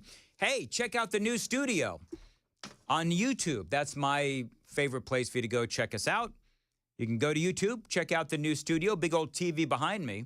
And I'm checking to see, that's bigger than any TV that I have at home. You think they'd let me come in and watch the Super Bowl from no, probably whatever. Anyway, so if you want to check it out, new look in the studio here. I'm a little out of sorts today. I apologize because everything is like different, but we got a lot more coming up straight ahead, including what does Donald Trump say about serving more than 2 terms? He talked about it over the weekend. Wait till you hear this. It's all straight ahead on Nashville's Morning News on Super Talk 99.7 WTN.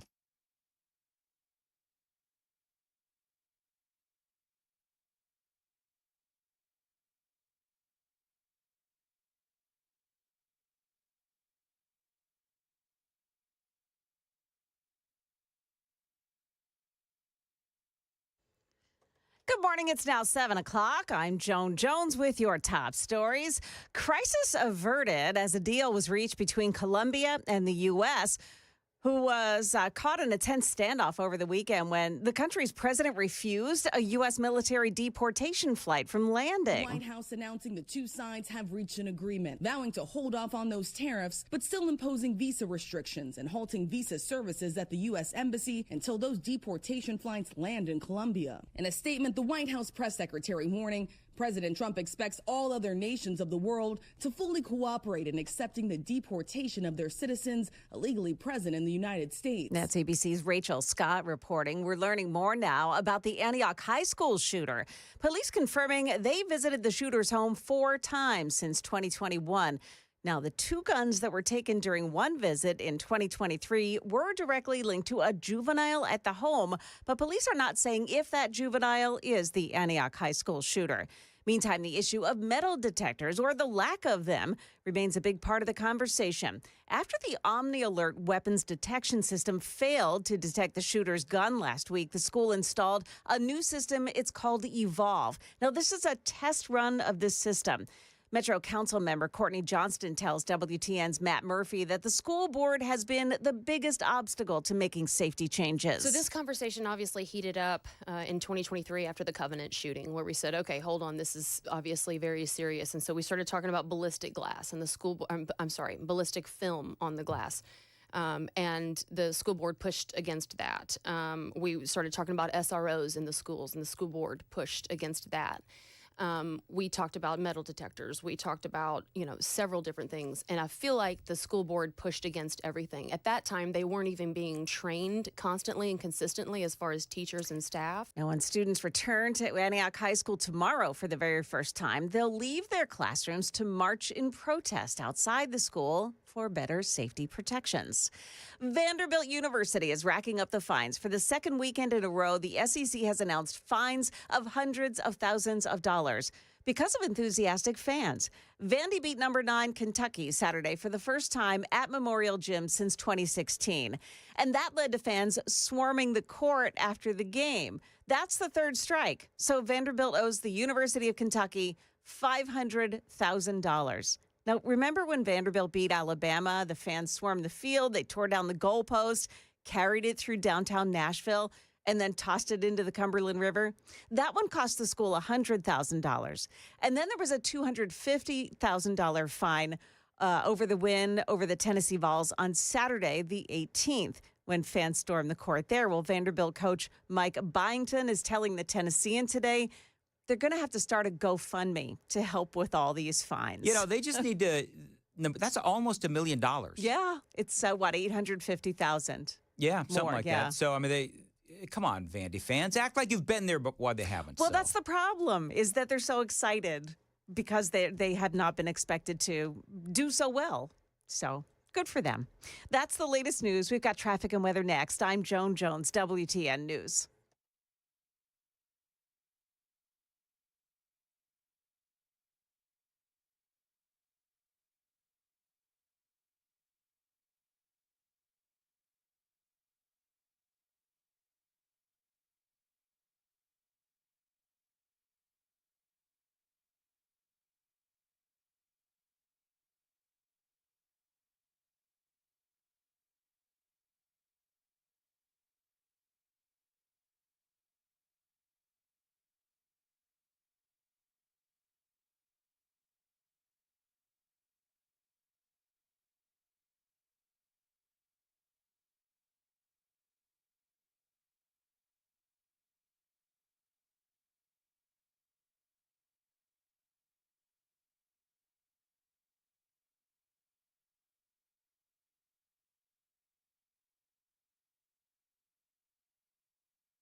Okay, it's a problem this morning on Highway 96 in Franklin. A crash reported on Natchez Trace Parkway. Also, Cross Plains still working that crash scene on 65 southbound before Gallatin Cross Plains, Highway 25. That crash, the right lane, just one right lane now blocked. Traffic every 10 minutes every morning on Super Talk 99.7 WTN.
#707, Nashville's Morning News on Super Talk 99.7 WTN. Appreciate you being here.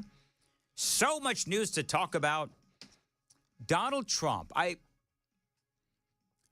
We've all talked about Andy Ogles, Congressman for the 5th, and his piece of legislation saying that Trump should, and presidents, Trump and future presidents, should be allowed to run for a third term.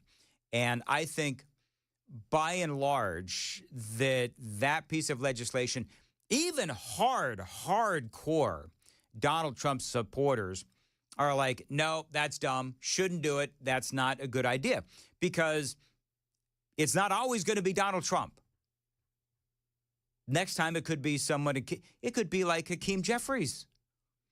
Can you imagine if Hakeem Jeffries got, 1, Lord help us, but 2, even 3 terms? So in other words, even I don't know if I've ever seen anything so lopsided as people not approving of Andy Ogles and that, hey, let's give Donald Trump the opportunity for a third term. So all of that being said, I thought it was interesting because Trump, he was in California over the weekend, and he started talking about a whole bunch of different things. And coming up, by the way, you've got to hear the audio of Gavin Newsom when Trump arrived in California. I don't know if I've ever heard such butt kissing in my life as Gavin Newsom kissing the butt of Donald Trump. We're going to get into that audio because it's funny to watch and it's funny to hear. That is coming up. But Trump was on stage in Las Vegas over the weekend, and this is what he said about serving more than 2 terms. It will be the greatest honor of my life to serve not once, but twice, or 3 times, or 4 times now. Now, of course, people just start going crazy because, people are enjoying the moment and sort of laughing about it. But then, Trump said... Now it will be to serve twice. For the next 4 years, I will not rest. I will not yield. So you just heard him say, for all of those people on the left who are freaking out and saying, oh my gosh, we'll never get rid of him. I just played you the audio. He said, I'm only going to serve 2 terms. He said that in Las Vegas. And you'll notice that he did troll a little bit when he said 3, maybe even 4 terms. So he trolled a little bit, having just a little bit of fun with the people on the left. But I think even Trump knows that he doesn't want to do this for another term. This is a man that needs to play golf. He needs to go enjoy himself after hopefully saving the country. 710 on Nashville's Morning News on Super Talk 99.7 WTN. By the way, coming up at 7:35, I will play that Gavin Newsom audio because it is funny. Because Trump gets off the plane and there was this, they did the usual. Joan, have you seen the video of Gavin Newsom and Donald Trump handshaking? Oh, have you seen it? I haven't seen that, no. You know, I don't know why men do this. Where it's like, okay, we're going to have a test to see who has the stronger grip. And to me, it's just rather ridiculous because Newsom wouldn't let it go. And so, you know, and he's just a weird drawing him close kind of a thing. It's just the whole thing is awkward. Did you find that audio, by the way? The interview, yeah, I did. I found it on NBC.com. That's the only thing I'm like hesitant about. No, this is the tarmac audio. Yeah. They're all there. Yeah, so we're gonna play that coming up because I do find it funny because you know Trump has been out there calling Gavin Newsom new scum and all of those other things, and you know personally, I thought that it was going to be a little more contentious, but I also believe that Trump understands that after surveying the damage, that things are really, really bad there in California. So there is that. There's also, as we talk about illegal immigration, there's a lot of things in the news. Did you hear what happened in San Francisco? This is crazy. CBS Radio in San Francisco, a very prominent radio station, reported live that there were 3 alleged undercover vehicles in San Jose that were trying to hunt down Latino migrant gang activity. It was ICE. And they announce on the radio that there are ICE vehicles and describing the vehicles, who these guys ICE were. Are you kidding me? No. Warning MS-13 or Tren de Aragua or whoever it is that they were trying to hunt down, that they were there and they were on their way. A radio station did that. So my question is, okay, so to me that is losing your license worthy. I believe that that is worth losing your license over. You know, people always say, oh, we got to take away a radio station's license. That is one of those instances where, you know what? You don't do that because what you're doing is you're putting a ICE agent's lives at risk. That's what you're doing because those guys are armed and dangerous. So I don't know what's going to happen with that, but I was horrified when I saw that over the weekend. Not real surprising for San Francisco. By the way, you've got Tom Homan. He is in Chicago. They've got ICE agents in Chicago. They've got ICE agents all over the country now. I think there's now well over 3,000 violent gangbangers have been deported. That's good. You see they're having major protests out there in Dallas. Yeah, they're having big protests in Dallas against ICE. And so things are getting rather dicey out there in Dallas. You also have a number of other things going on, again, in all of the big cities where ICE is finding and trying to root out these gangbangers. You got a lot of people that are out there protesting and trying to work against ICE, local lawmakers as well. So I'm telling you that the more this goes on, the worse it's going to be. Dr. Phil is actually traveling, and I've got some great audio on this. Dr. Phil is traveling with Tom Homan. And I think they're in Chicago. And I've got the audio coming up. You've got to hear it. Because Dr. Phil is talking to this guy who's a gangbanger.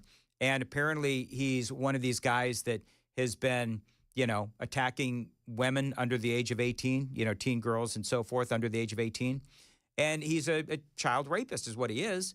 And he's in this country.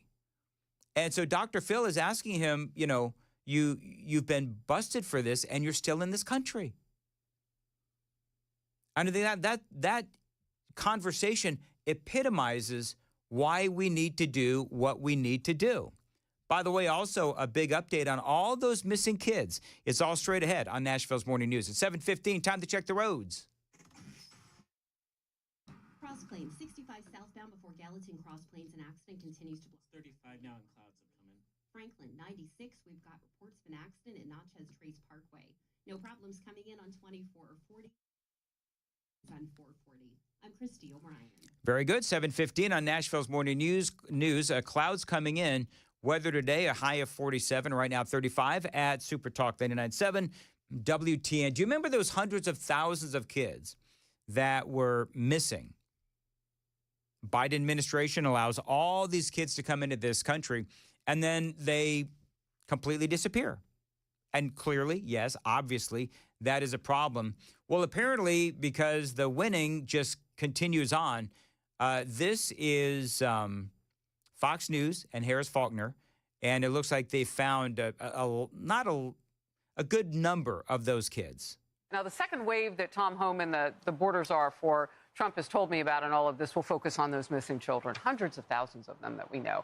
And that number has started to already come down, Emily, from 300,000. Yeah, 300,000. I think they've been able to track down like 70 or 80,000 of them. And so that's good. And one of the things that you'll notice, we're talking earlier, way earlier in the show, there's a guy on MSNBC, Ellie Minstall, I think his name is, and he is just clearly infused with Trump derangement syndrome. And I think that if you look at the polling, you'll see that by and large, the American people are right on with what Donald Trump is doing. MSNBC continues to be its own little island. This was all written down. So I don't like the shock and awe version of this, because if you've been paying attention, they wrote it down. They told you exactly what they were going to do and exactly how you were going to do it. And a majority of white people voted for this. This is the disgusting version of America that people want. And oh, by the way, eggs are still more expensive. So you didn't even get that. Great job, white folks. Isn't that bizarre? Like, number one, when I say that MSNBC is like its own little island, I mean, but it's like an island of misfit toys. It's like an island of insanity.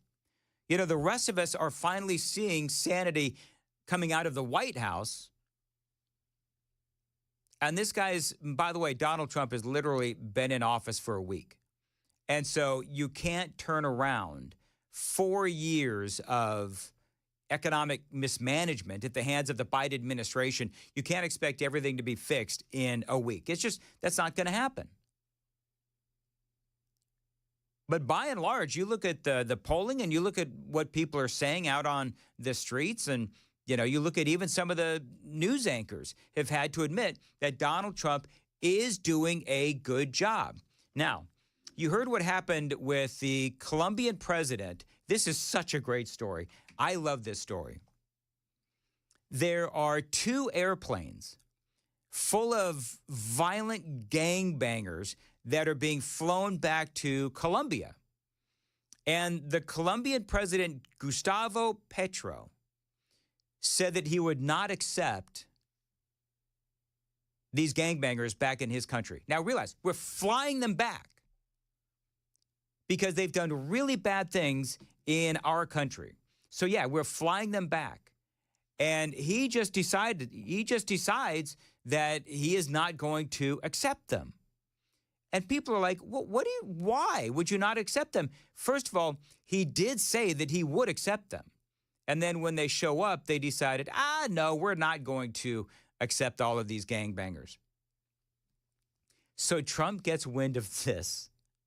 Gustavo Petro, preventing our planes from literally landing in Colombia to drop these guys off. He goes scorched earth.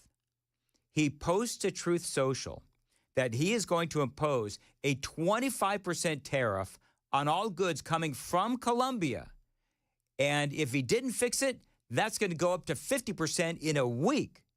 He also said that he's going to impose a travel ban and immediate visa revocations on Colombian government officials and all allies and supporters on social media. Donald Trump goes scorched earth. It took literally an hour And Gustavo Petro, the president of Colombia, changed his mind and said, all right, he even said, this is the best part of the whole story. He even said, you know what? I'll send my own plane. Just, it's all fine. Don't worry about it. That was wasn't it kind of weird? Like the change. It was like, so never far mind. to the other side. Well, why? Okay, so my question would be this, Joan, is why in the world did they think that Trump was playing around? Right. Like, he's been saying this all along, that if they decide that they're going to, whether they are, local politicians in sanctuary cities or some of these folks, some of these presidents in other countries, if you don't play, then I'm not going to play, and I'm going to go scorched earth. Trump has been very consistent on all of that. And so I don't know why Colombia's president, Petro, thought that Trump was playing around. You knew what he was going to do. Now, Petro just looks incredibly weak, which is fine. I mean, I don't give two craps about this guy, but he does. He looks weak. And by the way, that is also a message to all of these other countries, whether it is Venezuela, whether it is Honduras, Guatemala, you name the country, we are sending them back. And one way or another, you're going to take them back. It is 7:21 on Nashville's Morning News on Super Talk 99.7 WTN. Dan Mandis here for the Glock store. Now, this is my gun store. This is where I train and where I need to go more often, and you do too. Now, you know that they've got private shooting rooms and personal instructors, not multiple lanes and some stranger shooting next to you. Now, they've got an exciting 2025 New Year, new deal just for you. What I want you to do, if you're a 2A supporter and you're somebody who appreciates a good gun, go to my Facebook page, find me at Dan Mandis Show. You're going to see a video of me shooting a World War II era submachine gun. They call it a Sten. I was able to go over there, and they let me shoot this thing. It is amazing. And we took video. So what I want you to do, go check out the video on my Facebook page at Dan Mandis Show. Then I want you to go to shoot270.com. You mention my name, and you can shoot that same exact gun when you mention my name, Dan Mandis. That is a once-in-a-lifetime experience that you are never going to forget.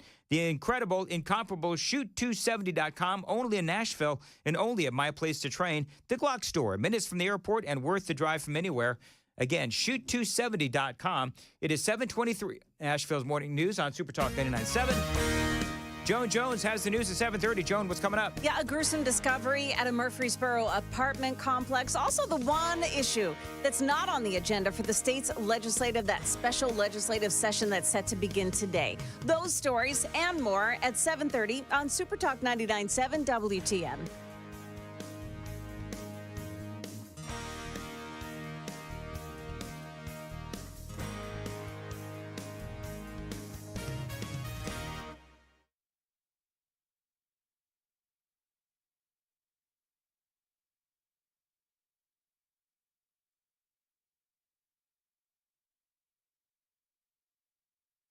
Hey, what's up, guys? It's Matt Murphy in the middle of downtown Franklin, Tennessee. We've talked so much about Savory Spice. I thought, why not show you the place? So let's go on in and see what's popping at Savory Spice. As I've always said, you will smell the spices even before you walk in. I can smell them right here in the doorway. Come on in, and let's introduce you to the one and only Holly, who is the owner and proprietor of Savory Spice. Say hey, Holly. Hello, everyone. Now, enough about Holly. Let's talk about spicy and easy products like the incredible taco soup, which, as I said, you put this in a crock pot, you put all the ingredients that it tells you to buy right there, you put the spices in, and it's so easy. So if you don't know what you're doing around the kitchen, it's a perfect way to find your way around the kitchen, as is the Mediterranean dill risotto. Now, for the holidays, pumpkin pie spice. What doesn't it have, Holly? Pumpkin. Doesn't have any pumpkin in it. That's a fun fact for all of you kids out there. Now, if you stop by Savory Spice, either in the Franklin location or at L&L Market, you can get yourself a sample of the dill dip, which is my absolute favorite. Just tell them Matt Murphy sent you to Savory Spice with purchase now. So come by Franklin or L&L Market in Nashville and come see Holly and the entire crew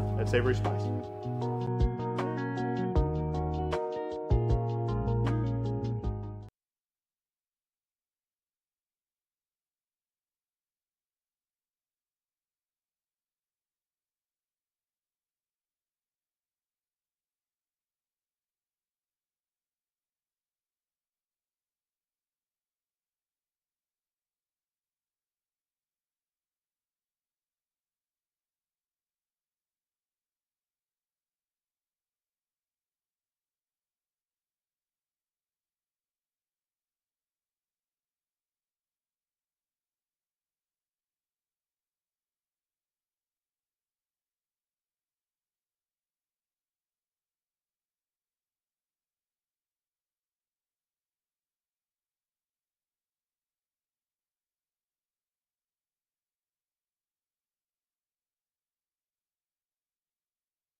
728. Nashville's Morning News on Super Talk 99.7 WTN. So Trump was in Los Angeles over the weekend. He was also in North Carolina. And part of what's going on is Donald Trump wants to give a percentage of FEMA dollars to the states because he says that the states are in some ways better equipped than FEMA to handle these local emergencies. So here's what's interesting is you now have people freaking out because Trump is going to, and I'm going to air quote this, defund FEMA. Now, for me, when you hear about this defunding of FEMA business, it is rather silly because all Trump is saying is that he wants to send some dollars back to the states so that the states can get a head start. Because let's be honest, FEMA is simply put not very good at their job. And Trump has said this time and time again. And you know who else has said that? Local governors have said that. So the more that Donald Trump is visiting Los Angeles and North Carolina, he came into North Carolina. He absolutely cleaned up. He did. He said, this is going to happen, and this is going to happen, and this is going to happen, and this is going to happen right now. So that's number one. And number two is Trump had a thing or two to say to Gavin Newsom and especially L.A. Mayor Karen Bass. And that is all straight ahead on Nashville's Morning News on WTN.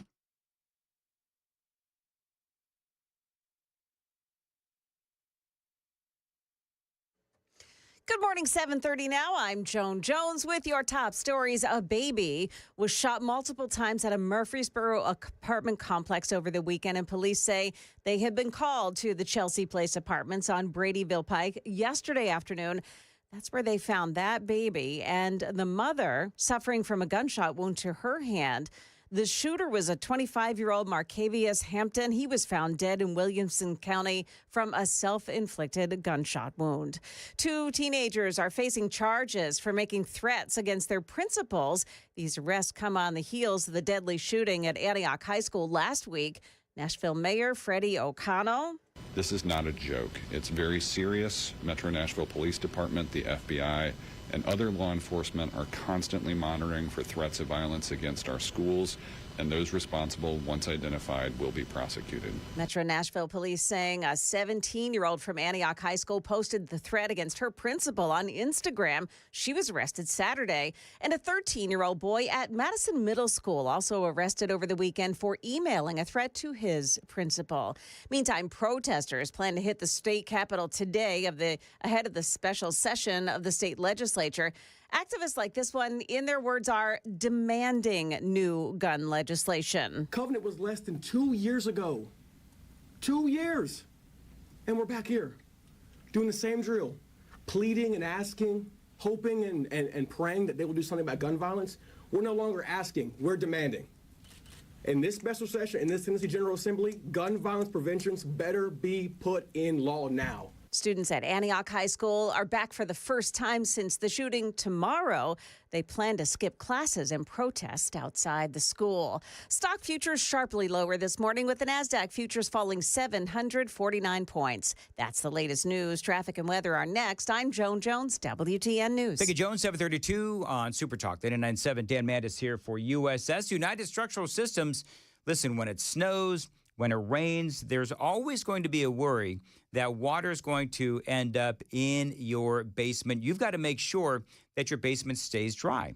United Structural Systems can help you out by checking your basement for water leaks in your foundation for cracks. You know, the tiniest of cracks in your basement with the snow and the rain that we get here in Middle Tennessee, that water could end up in your home and cause all kinds of issues. But what if your pipes burst? What if that water remains unseen? It can trigger even bigger problems like mold and wood rot and the need for structural repair. Now, if you want to stay ahead of water damage, call USS, United Structural Systems. They've got over 30 years of experience in basement and crawl space waterproofing, basement wall stabilization, and foundation repair.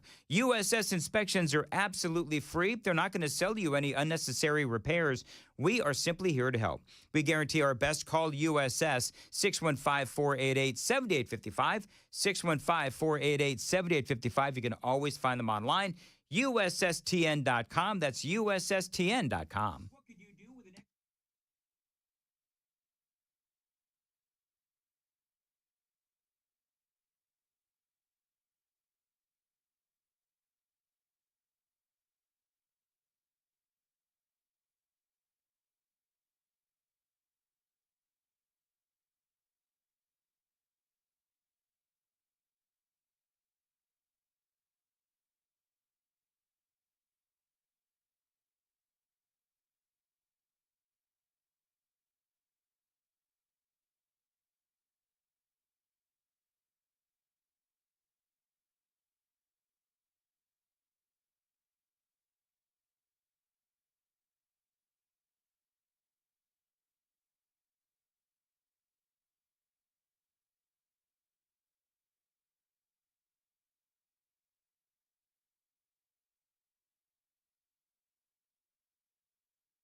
Got a crash in Franklin on Highway 96 at Natchez Trace Parkway.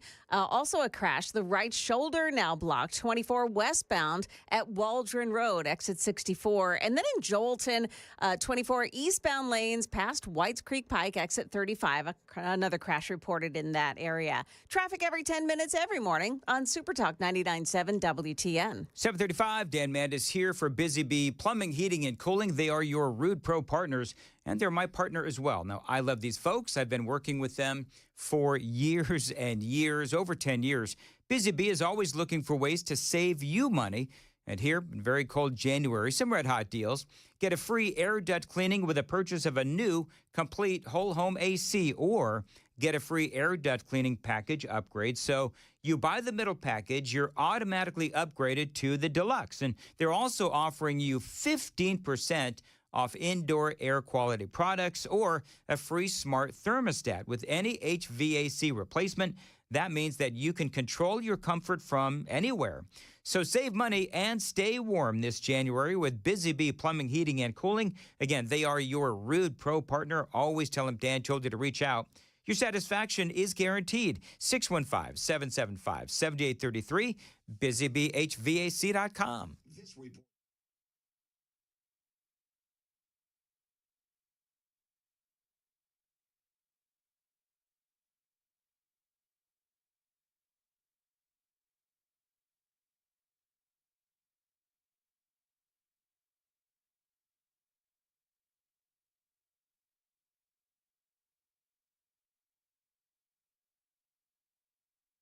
.737, Nashville's Morning News on Super Talk 99.7 WTN. Good morning to you, friends. Dan Mandis here, along with KGB, Jeff Malinoff, Joan Jones as well. So Trump spent some good time in California, and everybody wanted to know how the meeting was going to go between Gavin Newsom, or as Donald Trump likes to say, Gavin Newscomb, and it actually went very well. To be honest with you, I'm a little shocked at how well it went. But I think both of these gentlemen know that California needs help in the worst way. So I'm going to play you some audio. This is Donald Trump and Gavin Newsom. Trump comes, strolling off of Air Force One. They do the tarmac handshake. And, of course, they're trying to, out handshake each other. And it was like Newsom, I don't know. Did it look to you like you saw this, KGB. Does it look like Newsom, won't let go? It seemed like they both didn't time it right of when to let go. They were talking, they were patting each other in the back, and they were getting they were a little too close for my liking. I got to tell you, anybody ever shakes my hand like that, I'm going to immediately pull it away. It wasn't even the handshake. They were just they were nose to nose. Close talking. It was a little, again, there was an airplane. I kind of get it, but to me, It was a little too close. So then Newsom starts talking about how appreciative he is that Donald Trump has come to California, and this is what it sounded like. You want to play that, KGB? Timing is everything on this show. Most importantly, thank you for being here. It means a great deal to all of us, and not just the folks in Palisades, the folks in Altadena that were devastated. We're going to need your support. We're going to need your help. You were there for us during COVID. I don't forget that. And I have all the expectations that we'll be able to work together to get this speedy recovery. We will. We're going to get it done. Tremendous numbers of lives have been affected. A lot of real estate's been affected. Nobody's ever probably seen anything like this. You can almost say since the Second World War, when you think of it. I mean, nothing like this has happened. And we're going to get it fixed, so we'll get it permanently fixed, so it can't happen again. And again, we'll be talking a little bit later, and we'll get it worked out, okay? I appreciate it, Mr. President. Thank you, guys. Thank you very much. So you know what's interesting? You know what I think happens sometimes is I think there's a little bit of keyboard warrior in Donald Trump. You know, keyboard warriors, where they'll blast you on social media, whatever it is. But then, when you meet in person, then things are, taken down a step. The tone is taken down a step, and everybody tries to be on their best behavior. And I think that's part of what it is, because Newsom has been blasting Donald Trump at every turn, and everybody knows that Trump has been blasting Gavin Newsom. I think that once they meet and Newsom is like, I really need Donald Trump's help. Because here's the thing about California, and we talked a little bit about this earlier, last week. The horrifying thing and the horrifying reality of California and all of these fires is that California, in this particular area, it's never going to be the same, because there are so many, we talked about this weeks ago, actually, there are so many regulations in California that there are people that will never be able to rebuild again because of the regulations, because they were underinsured or had no insurance. And you've got really the progressive apparatus in California that doesn't want you to be able to rebuild. And then when you start talking about the number of available work crews, you've got tens of thousands of homes that are lost. They've also got to rebuild the infrastructure. They've got to rebuild the schools and the stores and all the other stuff that a community needs to survive and thrive. What's the chances, the possibility that you're going to get a crew at your house? Josh Altman, who is, he was on one of those real estate shows way back when. I don't know what he's doing now, but he was being interviewed on Fox News, and he was talking about that. He was talking about the very strong possibility that many of those people impacted will never, ever be able to rebuild. And I'm just thinking about some of these people that don't have any insurance, and so you've had you've had your home for like 25, 30 years. And maybe you just paid it off. And now it's destroyed. And your insurance was just canceled a couple of months ago because California is so difficult to deal with from not only an emergency standpoint with water, with fires and the floods and the mudslides and all earthquakes, all of that stuff, and the regulations. So now they're probably going to move someplace, maybe to Tennessee. I don't know. Then you had Trump and Karen Bass. You know who Karen Bass is, right? She is the much maligned, and for good reasons, she is the mayor of Los Angeles. And, you know, Trump, one of the things that Trump did is he said, you know what, we'll get you federal money, but you've got to have voter ID. Now, I don't know if, because I'm telling you, I saw a couple of stories on that. I don't know if there was an exaggeration on that, but if Trump did that, I'm going to tell you that that's wrong.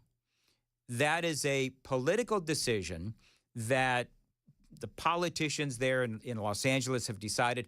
I don't think that you hold the people of California hostage by trying to force the state to have voter ID. And now, would I like it if they did?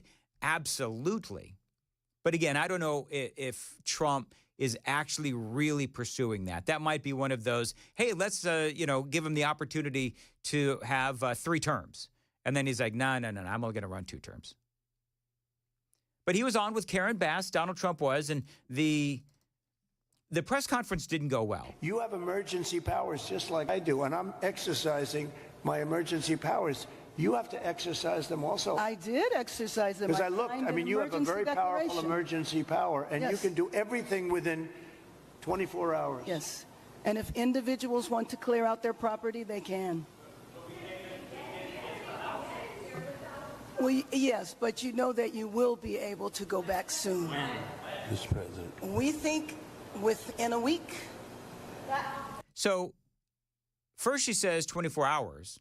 Then you got reporters that are yelling at her, saying people can't get back to their homes.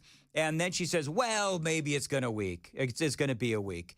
Unbelievable. There's a lot more. 7:45, time to check the roads on WTN.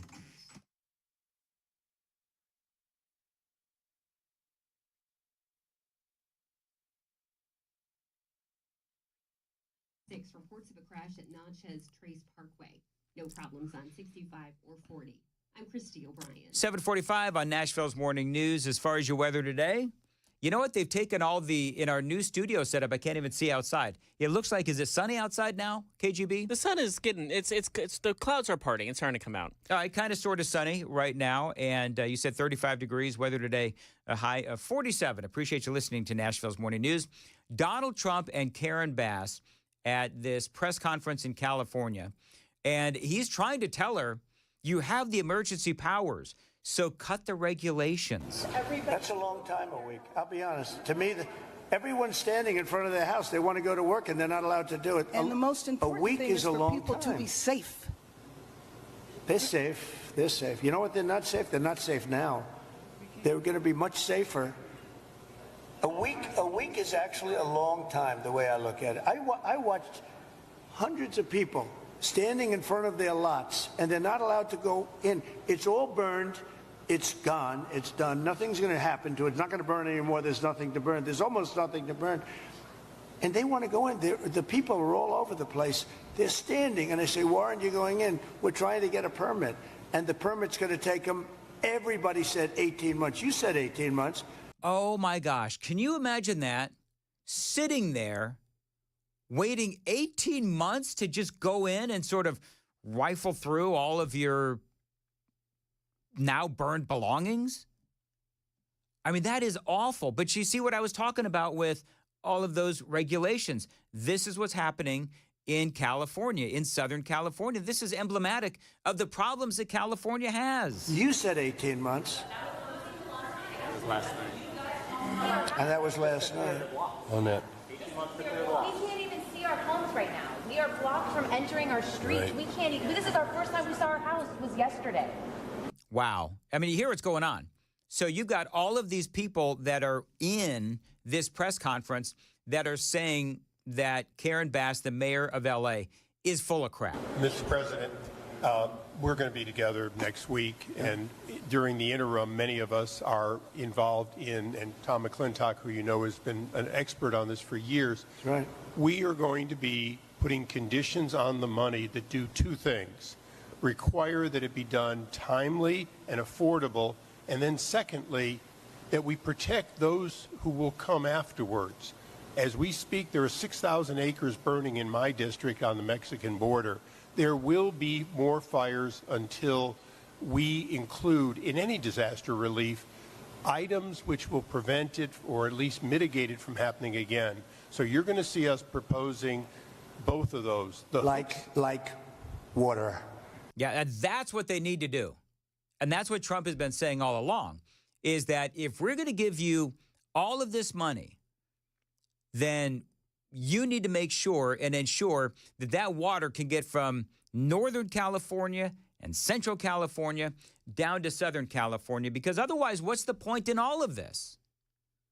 What's the point in doing it? Because it's all just going to burn again. Little things like water. You know, the party of common sense. See, we're the party of common sense. You're not, in all fairness. Yes, sir. We like water to put out fires. It's really quite efficient. All right. Yes, sir. I want to play that one more time. And he said, yes, sir. He did. That, by the way, that's a local congressman, I think. Yes, sir. May I have another? Yeah. Little things like water. You know, the party of common sense. See, we're the party of common sense. You're not, in all fairness. Yes, sir. We like water to put out. I mean, you're right.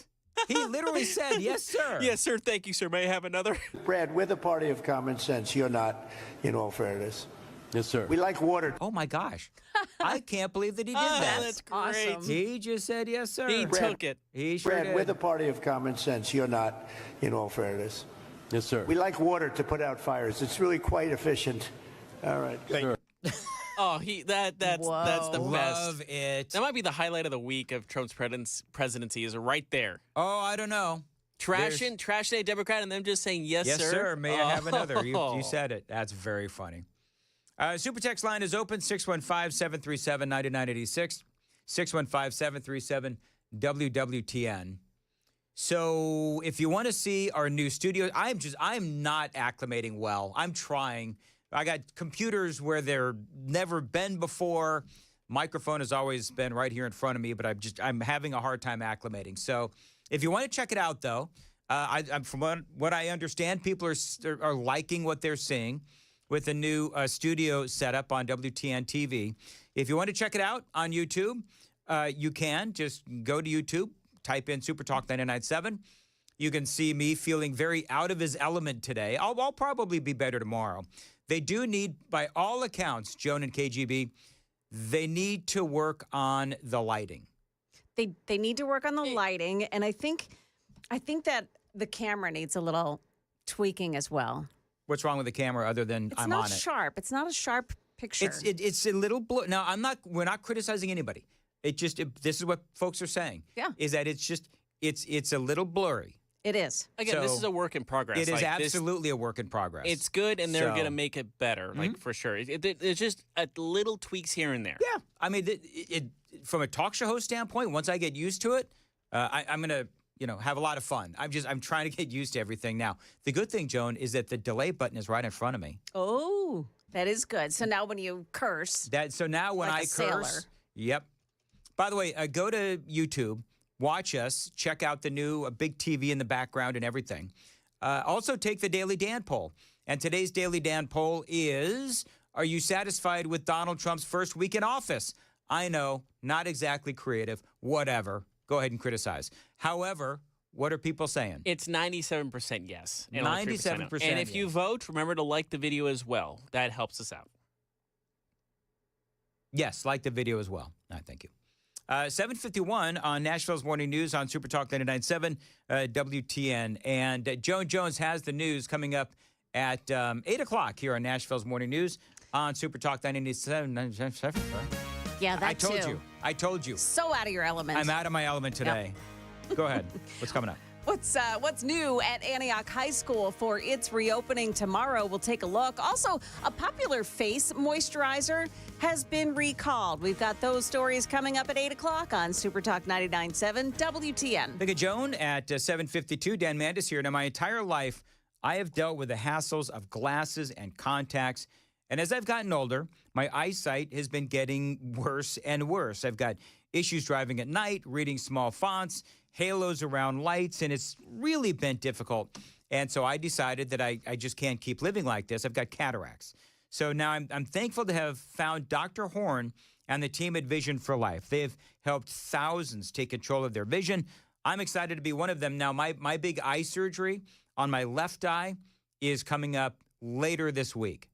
So after I have the surgery, y'all can laugh at me because I'm going to be wearing like a pirate eye patch over my left eye.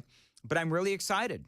After discussing lens replacement with Dr. Horn and how the procedure can correct both near and far vision while eliminating cataracts for good, I knew that I had to take that leap. Now, stay tuned.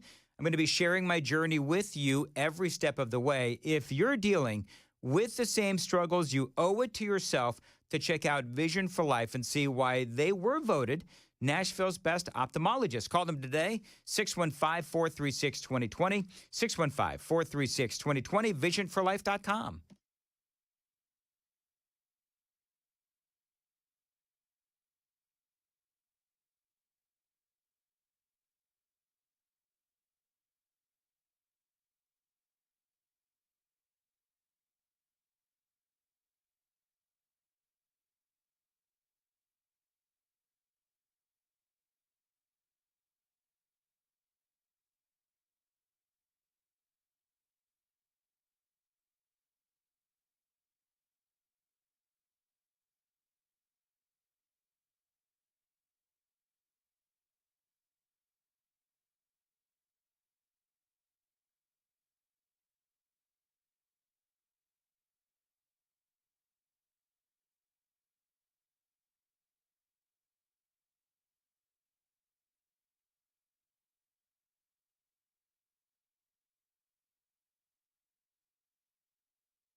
7693 is being mean to me, Joan. Oh, you're kidding. Somebody's being mean to you? Yes. You know what he says? What? He says, some people look better in glasses. Just saying. Because my cataract surgery is coming up. Yeah. And I actually believe that I look better in glasses. You know, that'll be our big poll one day. Does Dan look better with or without glasses? I actually know that I look better with glasses. For whatever reason, I just do. And Amy finally said to me last night, for years, that woman has said, I love you, Amy. For years, she has said, oh, it doesn't matter. Glasses, no glasses. It doesn't matter. I think you're real handsome. Why are you using that voice? Anyway. Yeah, he always does. So then. Maybe use a complimentary voice. Mm-hmm. So then, finally, she admits last night that she likes me in glasses. Oh. After I've decided to have. Here's the deal. My last 3 pairs of glasses, I can't see. My eyes are so messed up that I just, it's horrible. And that's part of my problem is I got all these computers around me and I'm having a hard time reading them. So here's my question for you. I think that the listeners should be able to judge for themselves whether you look good with or without glasses. So I think you should take your glasses off. How about and a give us a little view of what Dan looks like without glasses. I think people are just used to your glasses. I'm insecure enough. I've been wearing glasses since the age of about 16. Yeah, people are just used to them. So if you take it off, it's a change, and people don't like change. Listen, the exciting thing. KGB, quiet. Let's get him to take his glasses off. The exciting thing. I'm not getting a dress for you or anybody, Joan. That's not what we said, but okay. Yeah, right? As usual, I take you way too literally and then some. Got a lot more straight ahead. Nashville's Morning News on WTN.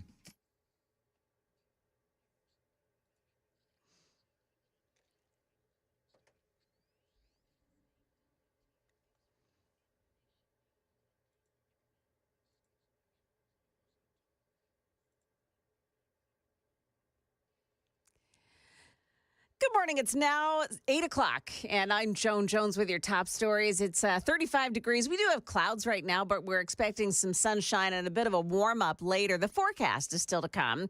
When Antioch High School reopens for the first time since a shooting tomorrow, it'll be with a modified class and cafeteria schedule so that students can go for counseling and have time to file through a new weapons detection system.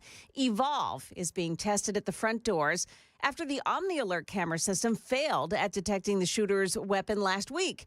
School Superintendent Adrian Battle is reportedly not considering a traditional metal detection system, despite an online petition calling for Tennessee lawmakers to mandate metal detectors in all schools. Also, students at Antioch High say even before last week's shooting, there were way too many incidents of fights and weapons being brought into the school. There's been gun threats. They have not done a single thing after this, which makes me upset. Time after time again, they've showed that they are not listening to their students. So we're just ready to take the next steps in order to make Metro Nashville Public Schools a safer place. That student speaking to Channel 4 News. Other news of the day, nearly 1,000 illegal aliens were arrested yesterday alone. ICE hit places across the country throughout the weekend. Top Trump administration officials, including Border Czar Tom Homan, visited Chicago over the weekend for the beginning of the immigration crackdown there. Near Denver, federal agencies converging on what they describe as a makeshift nightclub, finding drugs, weapons, and cash, and arresting 49 people, most of them alleged members of a Venezuelan gang. ABC's Nicole D'Antonio. President Trump is pushing for the pace of those arrests to pick up. President Trump, by the way, is set to sign an executive order today. It'll reinstate service members who were booted out of the military for refusing to get their COVID-19 vaccine shot. Anyone who does get reinstated will be returned to their prior rank, and they'll also get back pay and benefits. Well, there's turbulence ahead on Wall Street today as American companies have become alarmed over Chinese artificial intelligence startup DeepSeek, which introduced an open source AI product at a fraction of the cost for U.S. companies. It's fueling concerns in the U.S. that its lead in the AI race with China may be shrinking. And if you've got a jar of First Aid Beauty Ultra Repair Cream in coconut vanilla, better toss it out. The FDA is saying that It's being recalled after the manufacturer admitted it didn't follow good manufacturing practices. The FDA said using that product could cause temporary or permanent health consequences. Now, this cream has gone viral on TikTok for dissolving wrinkles. It's sold at places like Sephora, Ulta, and at Walmart. Market numbers now brought to you by Beacon Capital Management, online at beaconcm.com. Stock futures this morning ahead of the opening bell in about a half hour, tumbling. We've got the Dow futures down 328, NASDAQ futures losing 762 points. The S&P futures are down 127.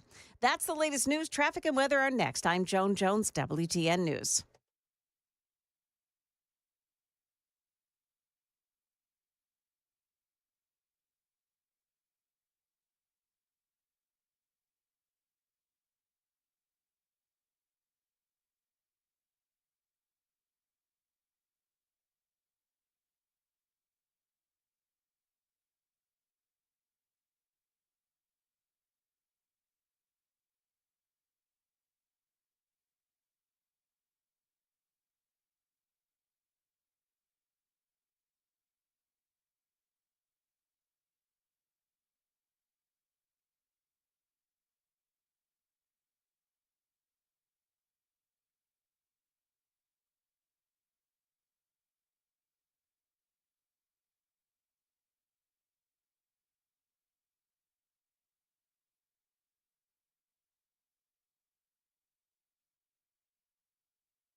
Got a problem in Madison this morning. This is at 65 southbound side at Old Hickory Boulevard. That's exit 92. A crash there is blocking off the right lane.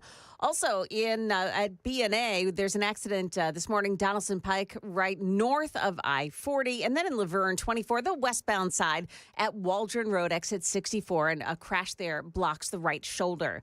Traffic every 10 minutes every morning on Super Talk 99.7 WTN.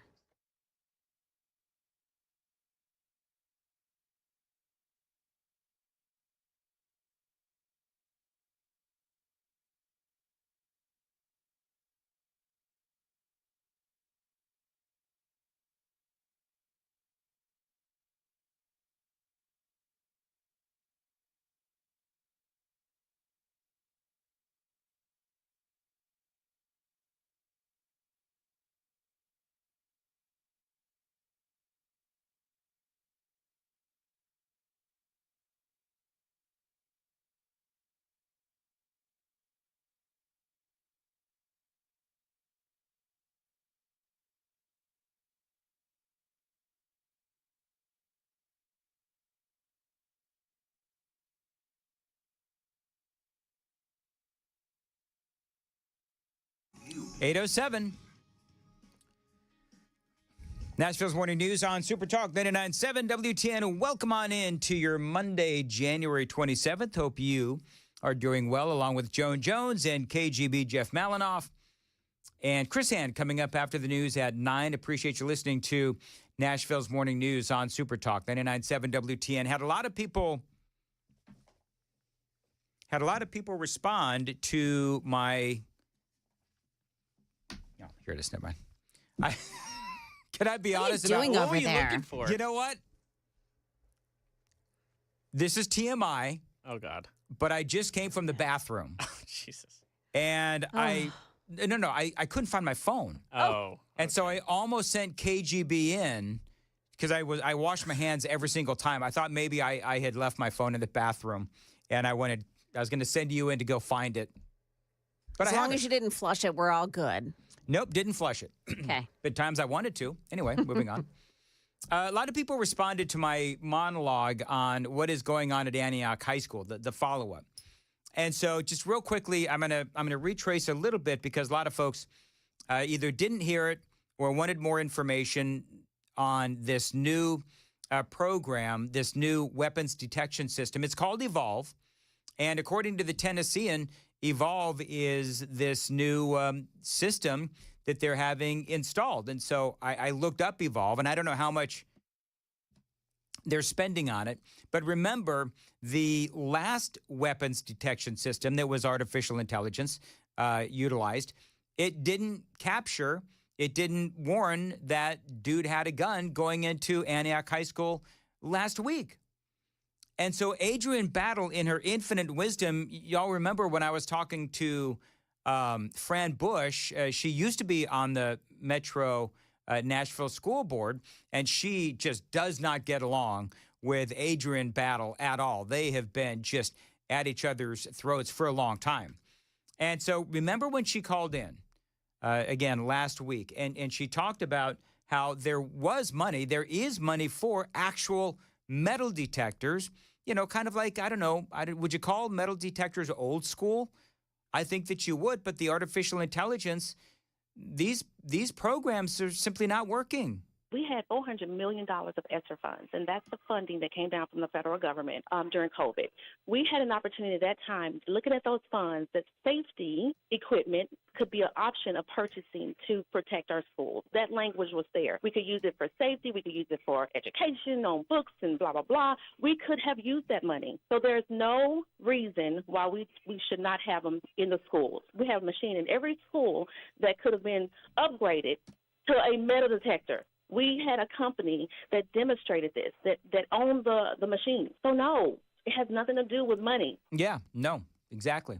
Love what she's saying. Now, listen to this quote from, I think this was the Tennessean, from Public Schools Director Adrienne Battle for Nashville. Antioch High will serve as a critical testing ground for this advanced technology, allowing us to assess its effectiveness, talking about this new AI-powered security system called Evolve. Now, I'm going to read that one more time. Antioch High will serve as a critical testing ground for this advanced technology, allowing us to assess its effectiveness. Are you kidding me? I don't think that if you've got a student in Antioch High School, do you want your kid to be part of a testing ground? We already know that the last one didn't work. The OmniAlert security system that totally missed that 17-year-old walking into Antioch High School with a gun. And so now you're putting in another AI-based system called Evolve. And I don't understand why we can't have metal detectors. Now, some people are saying that metal detectors have been installed, but I'm continuing to get conflicting information. But I love that. Antioch High is going to serve as a critical testing ground for this advanced technology, allowing us to assess its effectiveness, okay? What if it fails the test? Adrienne Battle, what do we do then? She says we look forward to learning valuable lessons from this pilot program. We're in 2025. How is it we're still trying to learn valuable lessons about these AI programs? Now, I do understand that this is evolving technology. Everybody, we talked a lot about the unintended consequences that she was talking about. Why didn't she want metal detectors in the school? Adrienne Battle. And she talked about the unintended consequences. Well, you do some research, and they talk about invasion of privacy, makes the schools feel more like a prison, But of course, they also talk about discrimination and bias. They say there have been instances where the operation of metal detectors leads to racial profiling or biased treatment if the security personnel are not well trained. They might disproportionately target certain groups based on appearance or stereotypes. Well, here's the deal. If you have metal detectors and you send all the kids through the metal detectors, well then, no problem. White kids, black kids, Hispanic kids, whatever. Now, if you're worried, I would say to Adrian Battle or whoever, if you're worried about what the data is going to show about who is bringing weapons into the school, well, okay, but the data is the data. And if the data finds that more, and I don't know if this would be true or not, but if you find that more black kids or Hispanic kids or white kids or Asian kids are bringing weapons into the school, well, the data is the data. Don't be afraid of the truth, because if you know the truth and you are willing to accept the truth, well, then you can work on fixing the issues at hand. They also say that metal detectors could lead to a false sense of security. Another question was how this kid was allowed in school after threatening a teacher, bringing a knife to school, and also, we're reporting in the news today, police visited the shooter's home 4 times. There are millions of dollars that have been allocated for mental health and connecting these troubled kids to the help and the support that they need. Why was this not picked up on? When I was in the school, when I was on the board, we had a huge shortage of social workers in our schools. And this was an opportunity. We were fully staffed that we were able to identify the mental health of our students. And unfortunately, it slipped through the cracks. Normally, we would have a zero tolerance policy that if you threaten or bring any weapons in the school, you're expelled. And I'm totally shocked that, finding that out, that it wasn't done. So, yeah, we have a system that's failing our children. Yeah, clearly. And if this Evolve system, this artificial intelligence-based system, which is out there now, and they're going to install this apparently at Antioch High School per the Tennessean. And so if this truly is what is going to be installed at Antioch, well, then I've got some concerns. Because this system, this Evolve, is not very good.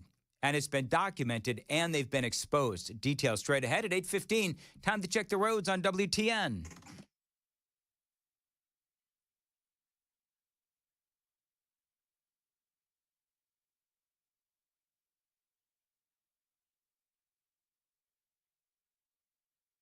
Road accident blocks the right shoulder.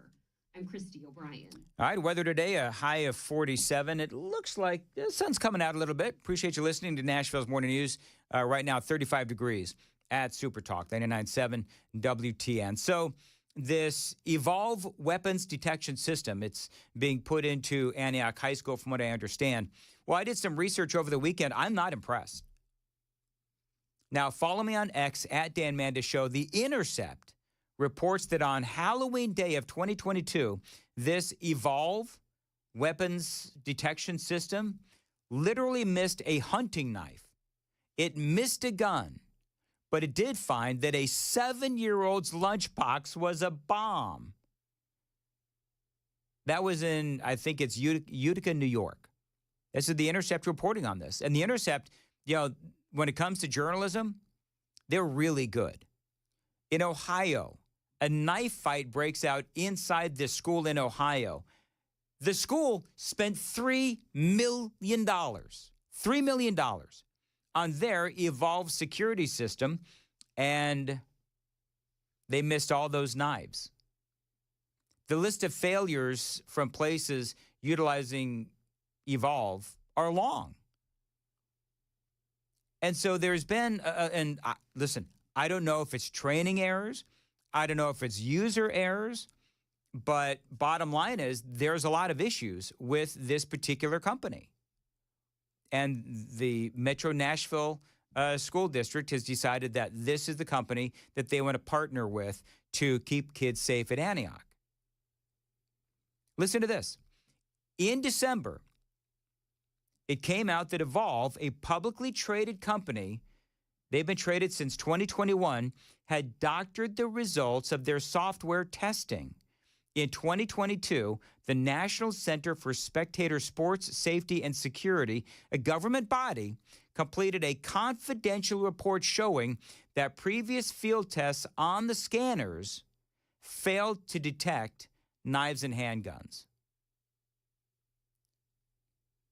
So clearly, this testing shows that Evolve has some issues. They say the 5 law firms recently announced investigations of Evolve Technology, a partner of Motorola Solutions, whose investors, including Bill Gates, looked into possible violations of securities law, including claims that Evolve misrepresented its technology and its capabilities to do it. I mean, I could probably do this for an hour. And so my question is, this was a very easy search where you have a lot of people asking a lot of questions about this particular company. Now, listen, maybe they did their own research and they showed something completely different. But all I'm saying is that if we're talking about our kids and metal detectors are out there, and listen, I'm not saying that metal detectors are the end-all be-all, but you know what we do know is that metal detectors do work. And what we also know is that right now, here in January of 2025, artificial intelligence does not. Courtney Johnson from the Metro City Council, she was on with her own Matt Murphy on Friday, and she does say that metal detectors are being installed over there at Antioch High School. I hope that's true. I have not seen that anywhere else, but I do hope that that's true. Now, what is going on today for your Monday, January 27th? Lawmakers are going to apparently discuss the possibility of launching an investigation there in the state legislature. Remember, today is the first day of the special session. Apparently, I have it on pretty good authority that they're also going to speak to Governor Lee about all of this. And it's my hope that they decided that Lee has the authority to remove Adrian Battle. Because remember what we learned on Friday, that it's the school board that actually has that authority. Adrian Battle, she is the director, but she is, what I would say an unelected bureaucrat. She is appointed by the school board. And so you would think that knowing what we know about Adrian Battle and how, she epically failed at protecting these schools, that she should be removed from office. And if the school board won't do it, then the governor needs to, if he's got that authority. Now, I've reached out to the governor's office. I have not heard any response as of yet as to whether or not there's a conversation regarding Adrian Battle. But as I've said, if the school board won't do it, well, then hopefully the governor can. Because her failures have been catastrophic. This is more of what Courtney Johnston had to say. So elections matter is all I can say. These are elected positions. Dr. Battle is not elected. She is hired and fired by the school board. But these are elected positions, and we have extremely low voter turnout in all of these local elections, and we are the ones that affect your daily lives way more than anybody in Washington, D.C., or even on Capitol Hill, quite frankly. That's what's going to make the change, is when people, citizens, parents start advocating for themselves and making it very clear and very known what they want to see done in their schools to protect their children. Yeah, so we'll have to see what happens. So a couple of things to watch today. Are there metal detectors being placed in the schools in Antioch High School? That's number one. Number two, is the state legislature going to do anything, whether it's an investigation? Is Governor Lee going to do anything? I think a lot of this basically just remains to be seen. We'll keep you updated. I know the rest of the hosts on WTN will as well. It is 8:22 on Nashville's Morning News. And Joan Jones is in the WTN newsroom. Joan, what's coming up? Yeah, there are new confirmation hearings in Washington, D.C. today. We'll take a look. Also, the stock market is poised to take a tumble at the opening bell in about 10 minutes. We'll tell you what's going on there. That's all coming up at 8:30 on Super Talk 99.7 WTN. Thank you, Joe. And 8:23, Dan Mandis here for DT McCall's. Now, if you've been considering buying a gun safe, we've been telling you for a long time now that at DT McCall's, they are selling gun safes sales tax free at DT McCall's. Now, you know that this is a great company for so many different reasons. But as far as firearms go and safes, DT McCall's, they are the largest Liberty safe dealer in the state of Tennessee because they've got that free delivery and free setup. Now, other places are going to charge you at least $500 for delivery and setup in bigger models, $300 for smaller models. But at DT McCall & Sons, they deliver every safe for free every time, period, and no setup charge. So save some big bucks right now on your Liberty gun safe when you shop at your local DT McCall's. Find them online, dtmccalls.com, for locations and information. As always, tell them Dan Mandis told you to reach out. 5 locations across Middle Tennessee: Carthage, Cookeville, Lebanon, Lafayette, Franklin. Always online, dtmccalls.com.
828, Nashville's Morning News on Super Talk 99.7 WTN.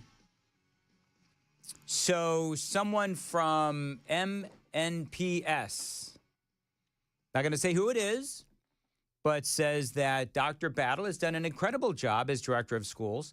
The tragedy should not be placed at her feet. The tragedy belongs at the feet of the parents. They should have had a relationship strong enough with their child to know that he was disturbed and that he had a gun. I agree. But it's also up to the school district to protect the kids. So, yeah, I totally agree, though, on the parents. Totally agree. So, well put, 2842. Got a lot more straight ahead. It is Super Talk, 99.7 WTN.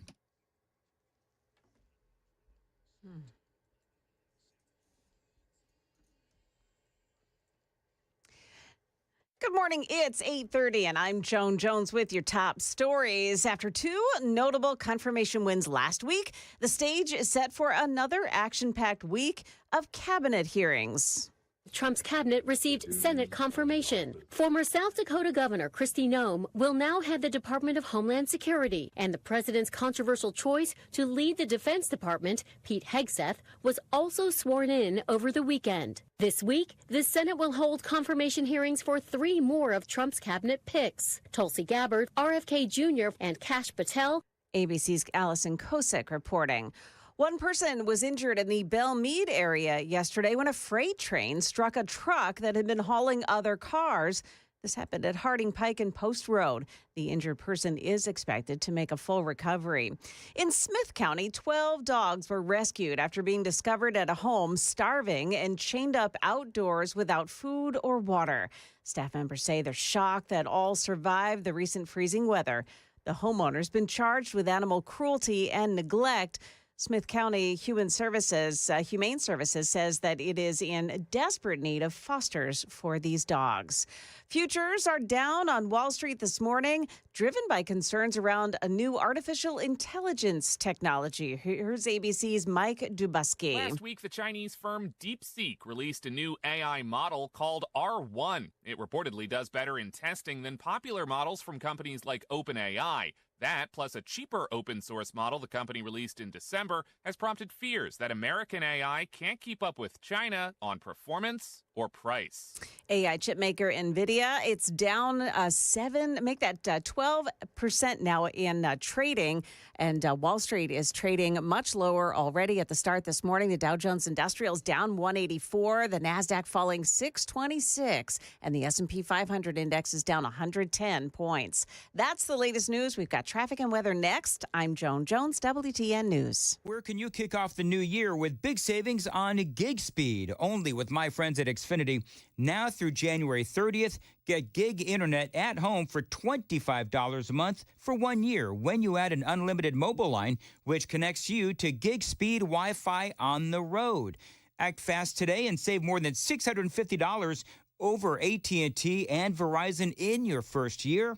Plus, hurry and take advantage because right now you can also get a free 5G phone with trade-in. So save big and stay connected to what you love with fast gig speed internet and mobile. From home to hotspots this new year, it's all about gig speeds and big savings. Now don't wait and get gig speed internet. Spend less green and switch to Xfinity. Go to Xfinity.com/gig savings to learn more. Requires paperless billing and auto pay with stored bank account. Restrictions apply. Equipment taxes and fees extra. Internet discount applied to mobile bill. $40 internet discount applied to mobile bill. After promo, regular rates apply. Actual speeds vary. Savings compared to Verizon Fiber Gig Plus One Unlimited Welcome Line and AT&T Fiber Gig Plus One Unlimited Starter Line. Xfinity Internet required. Reduced speeds after 30 gigabytes of usage per line. Data thresholds and actual savings vary.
Got an accident this morning in Kingston Springs. It's 40 the westbound lanes past Kingston Springs, Ashland City, exit 188. It's a report of a canoe that perhaps dropped off a vehicle and it's sitting in the left lane. Madison, a crash on 65, the southbound lanes at the off-ramp to Old Hickory Boulevard. The off-ramp right shoulder has been blocked. Traffic every 10 minutes every morning on Super Talk 99.7 WTN.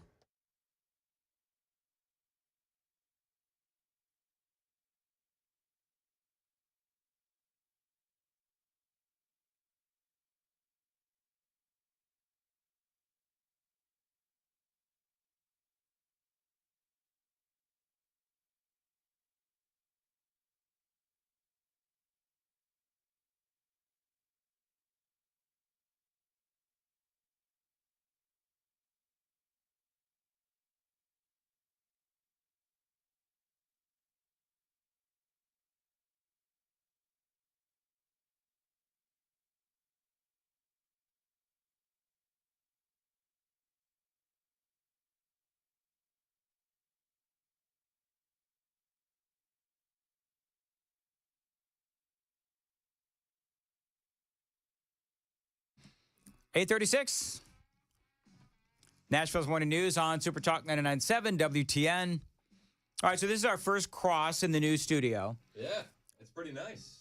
Are you, is his on? Yeah, the problem is his mic's not working. Oh, there it is. Hey. Why is this button here then? I don't know. There's an extra button in the middle of the two microphone buttons. Is it really? Yeah. Okay, very good. All right, found that out. Off to a flying start. Fantastic. I have been out of sorts all day, man. But it whatever. looks nice. It does. I feel darker than usual, and it's not my usual dark mood. It's the camera. We're dark MAGA in here now.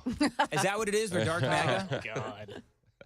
Now, for people watching on WTN TV, can they see the back of my head? Partially, yes. Oh, my God.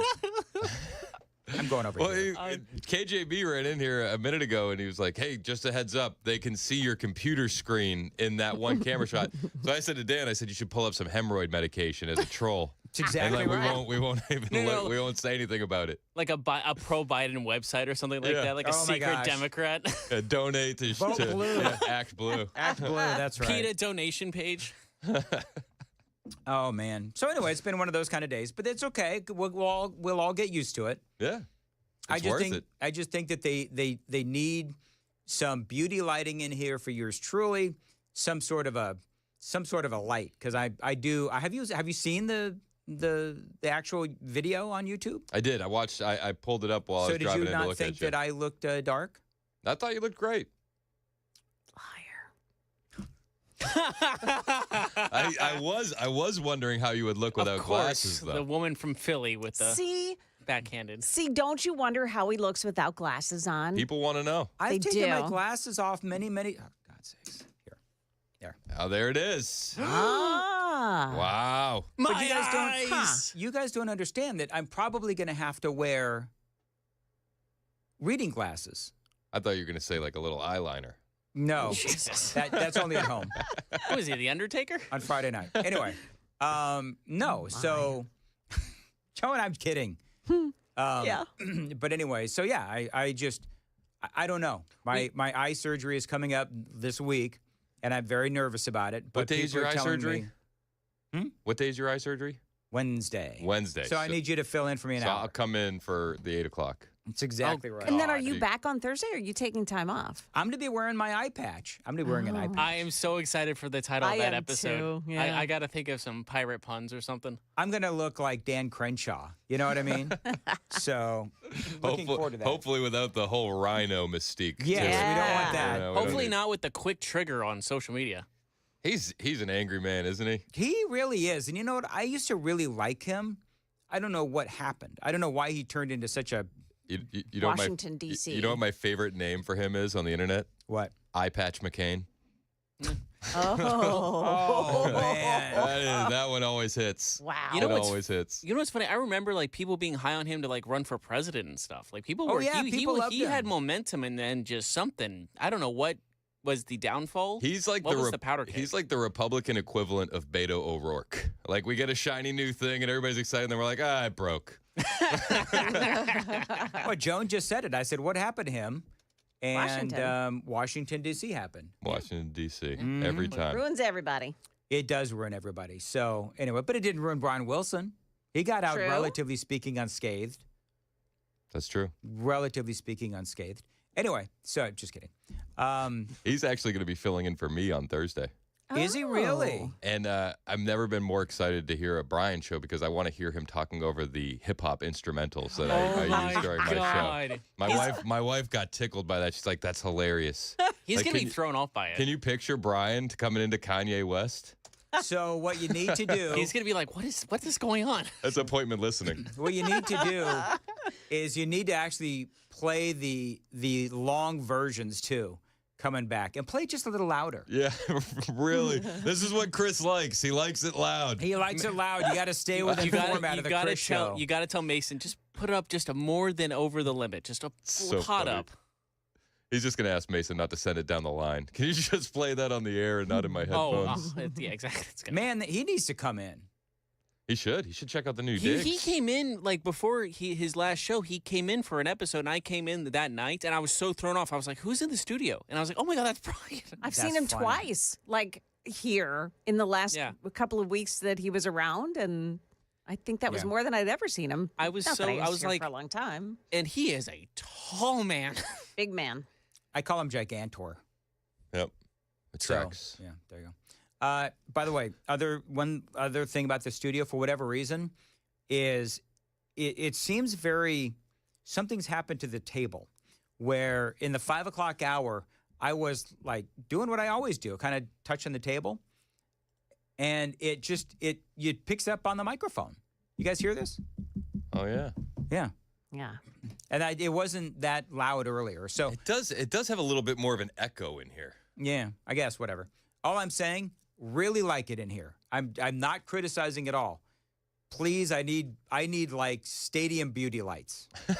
That's what I need. Stadium beauty lights. Ring lights. We can get one of those big, tall, standing ring lights for right here. Oh, yeah, you easily could. You get it on Temu for like $6. Don't you love how all these radio... Don't shop on Temu. I was just trying to trigger the audience, I swear. Oh, my goodness. I've heard of this great one. Craigslist of Have you heard of Sheen? Yeah, Are you that guys one using too. Sheen? All right, what's wrong? Okay, so help me out. What's wrong with Temu? It's China. And so is Sheen. Yeah, exactly. That's why I brought it up. Yeah, Well, great. Well, so is our phones. Our phones are from China? A lot of the parts are made in China. Chris is gonna break his right now. Here we So, go. China. No, I wouldn't do that. So is your TikTok, folks. Those little kids put too much hard work into it. Oh my God! What? I'm not gonna. Listen, it's true. It's like It's true. if my kids bring me like an art project and it's glued together popsicle sticks, I don't smash it. You know? Oh my Good goodness. Lord. I tell them I appreciate it. Oh, that's funny. Did you see that the Chiefs rigged another AFC Championship Yes. So was there a controversial call? Multiple. And all in favor of the Chiefs? Yes. game? It was a good thing. And though. I'm okay. I'm a biased observer because I hate the Chiefs with my heart, and I love Mac Morey. He texted me about like how I've been handling this, and I haven't been handling this well. You hate everybody. game. You hate No. the No, Eagles, he you meant hate the producer gig. Chiefs. I hate the two teams that have faced the 49ers in the past. Yes, shocking. I know. Well, my wife said, "Who are you rooting for?" I said, "Well, part of me." I was like, "I love Mac. I'm excited. I'm excited for him, and I would love for them to go to the Super Bowl." So the other part of me hates the Chiefs with every fiber of my being, and I hope that they brother. lose. I don't want either team to win. Can we just like cancel the game? Let's just watch the Puppy Bowl. No. At least the Eagles won, so we can continue playing that Mayor's chant for a few Oh my weeks. gosh. Exactly right. What a dork. Now, here's what... Joan, do you know what a dork is? Yeah. What is it? It's a goofy person. No? Is there another definition? Go ahead. I'm going to let Chris Google what exactly is a dork. Oh, boy. An informal term for a person who is socially awkward, unstylish, or foolish. Okay, there you go. Good.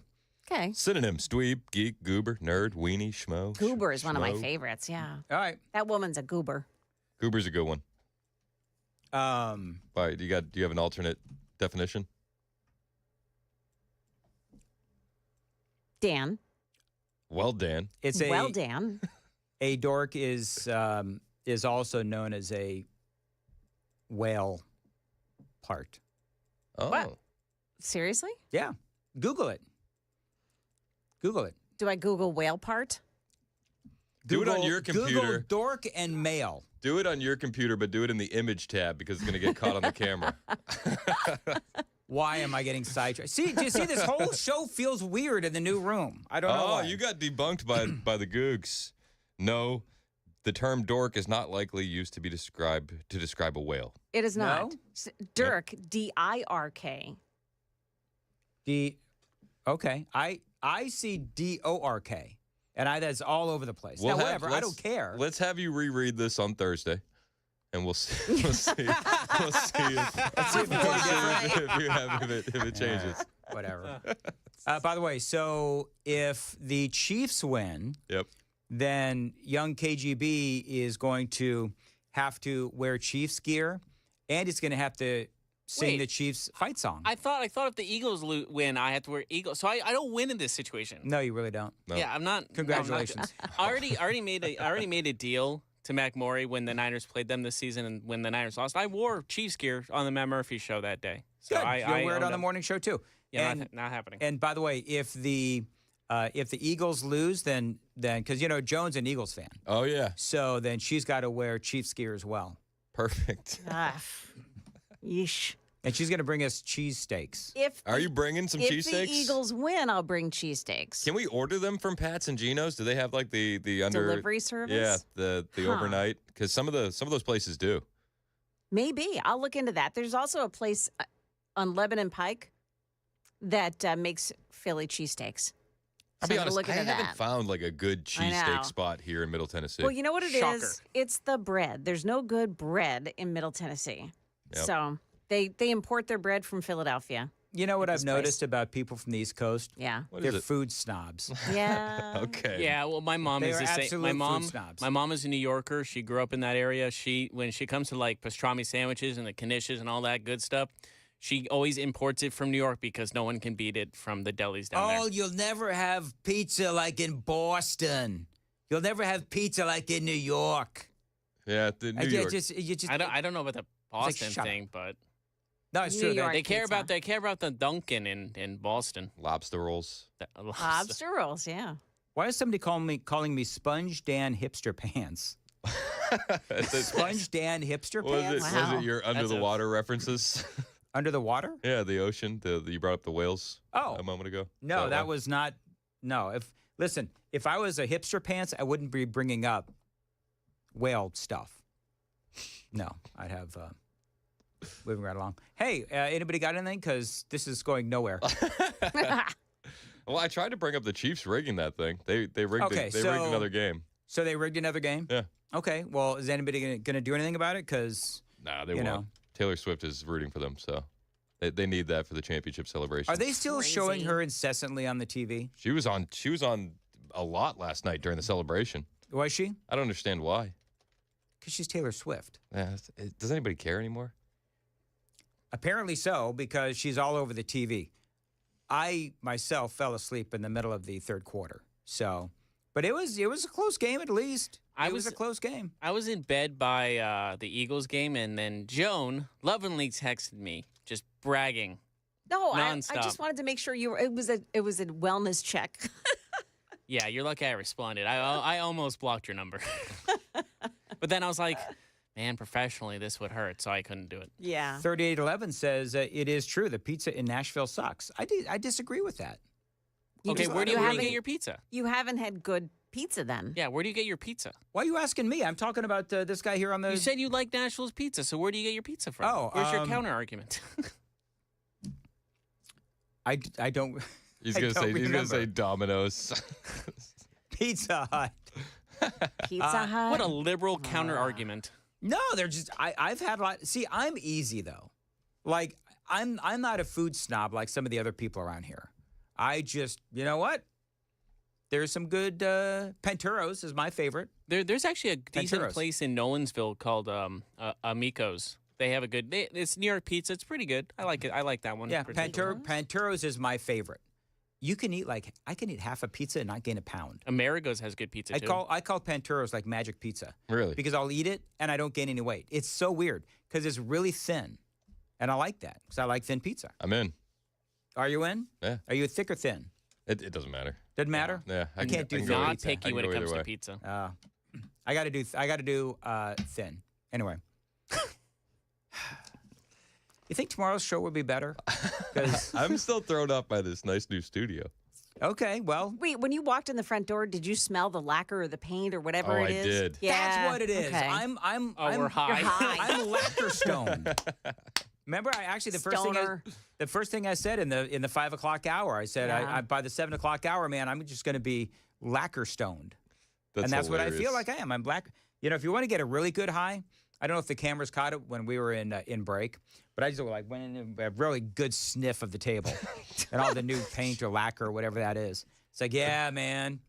Imagine how cool it'll be on Thursday when he's got one eye and he's still sucking in the lacquer. We'll find Dan in one of those weird mugshots years from now where like the guys with the paint all over their face because they're huffing from the bags. Chris, I was talking about that at 5 a.m. I was like, dude, have you seen the mugshots of these guys who huff Have paint? you seen those? They look like they've seen Jesus. The paint huffing mugshots? Okay, they're so good. You long-time listeners to my show know my brother was a huffer. No way. Was he really? Yeah, craziest thing. Whoa. And he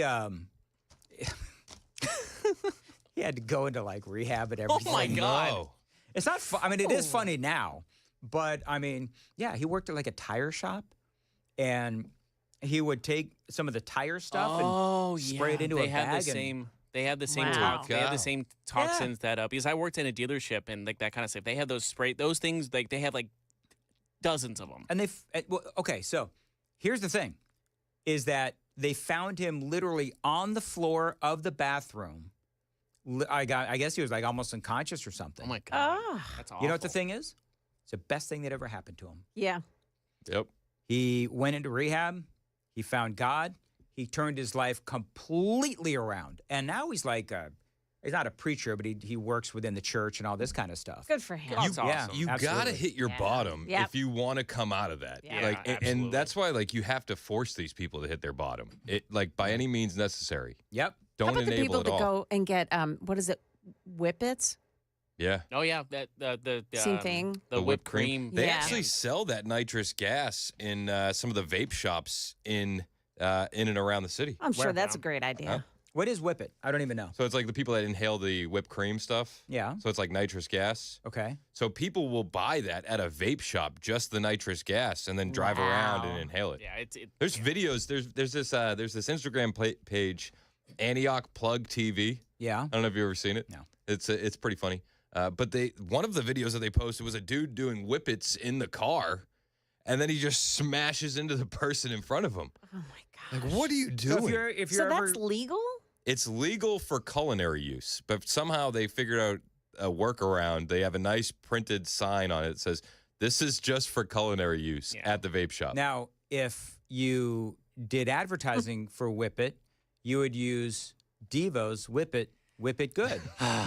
You know, when we first brought the word whip it, I knew he was going to boy. do that. Yeah. We knew it was coming. Yeah. Joan, it's coming up. It's not funny when it's expected. Colombia folded. This is me ignoring Joan. Pretty quickly, too, after President Trump threatened them. Also, we'll talk about Vanderbilt paying another big fine because of its fans. Those stories coming up at 9 o'clock on Super Talk 99.7. Because, you know, basically, Chris, what happens WTN. is if my sense of humor is too sophisticated, then those who are not as sophisticated. That's what we call it. Why'd you have to interrupt her? Don't She's get finishing. the humor. I'm just saying, it's, you know, whip it good. You didn't have to interrupt Joan's sign off. Gosh. Right. Joan, I got your back. Thank you. Somebody around here has to. 8:54 at Nashville's Morning News on Super Talk. Go Chiefs. On Super Talk 99.7 WTN. Let's see here. I want to tell you about my friends at Stoltz Co. Now, you need a pole barn in your life from my friends at Stoltz Co. They are the premier pole barn builders here in the state of Tennessee. You know that putting up a pole barn from Stoltz Co. could increase the value of your land big time. You can use it as a garage, an event space, an equestrian building. You can just live in it. The thing is, pole barns from Stoltz Co., they're flexible, and yes, they're built really well. You can also plan ahead and build your retirement home. Now, a lot of folks in the city, they do use these barn dominiums as a getaway home. Call these folks today. Tell them Dan told you to reach out. That phone number is 615-622-5992, 615-622-5992. For Stoltzco, you can always find them on their Instagram or Facebook pages or at their website, stoltco, stoltzco.com.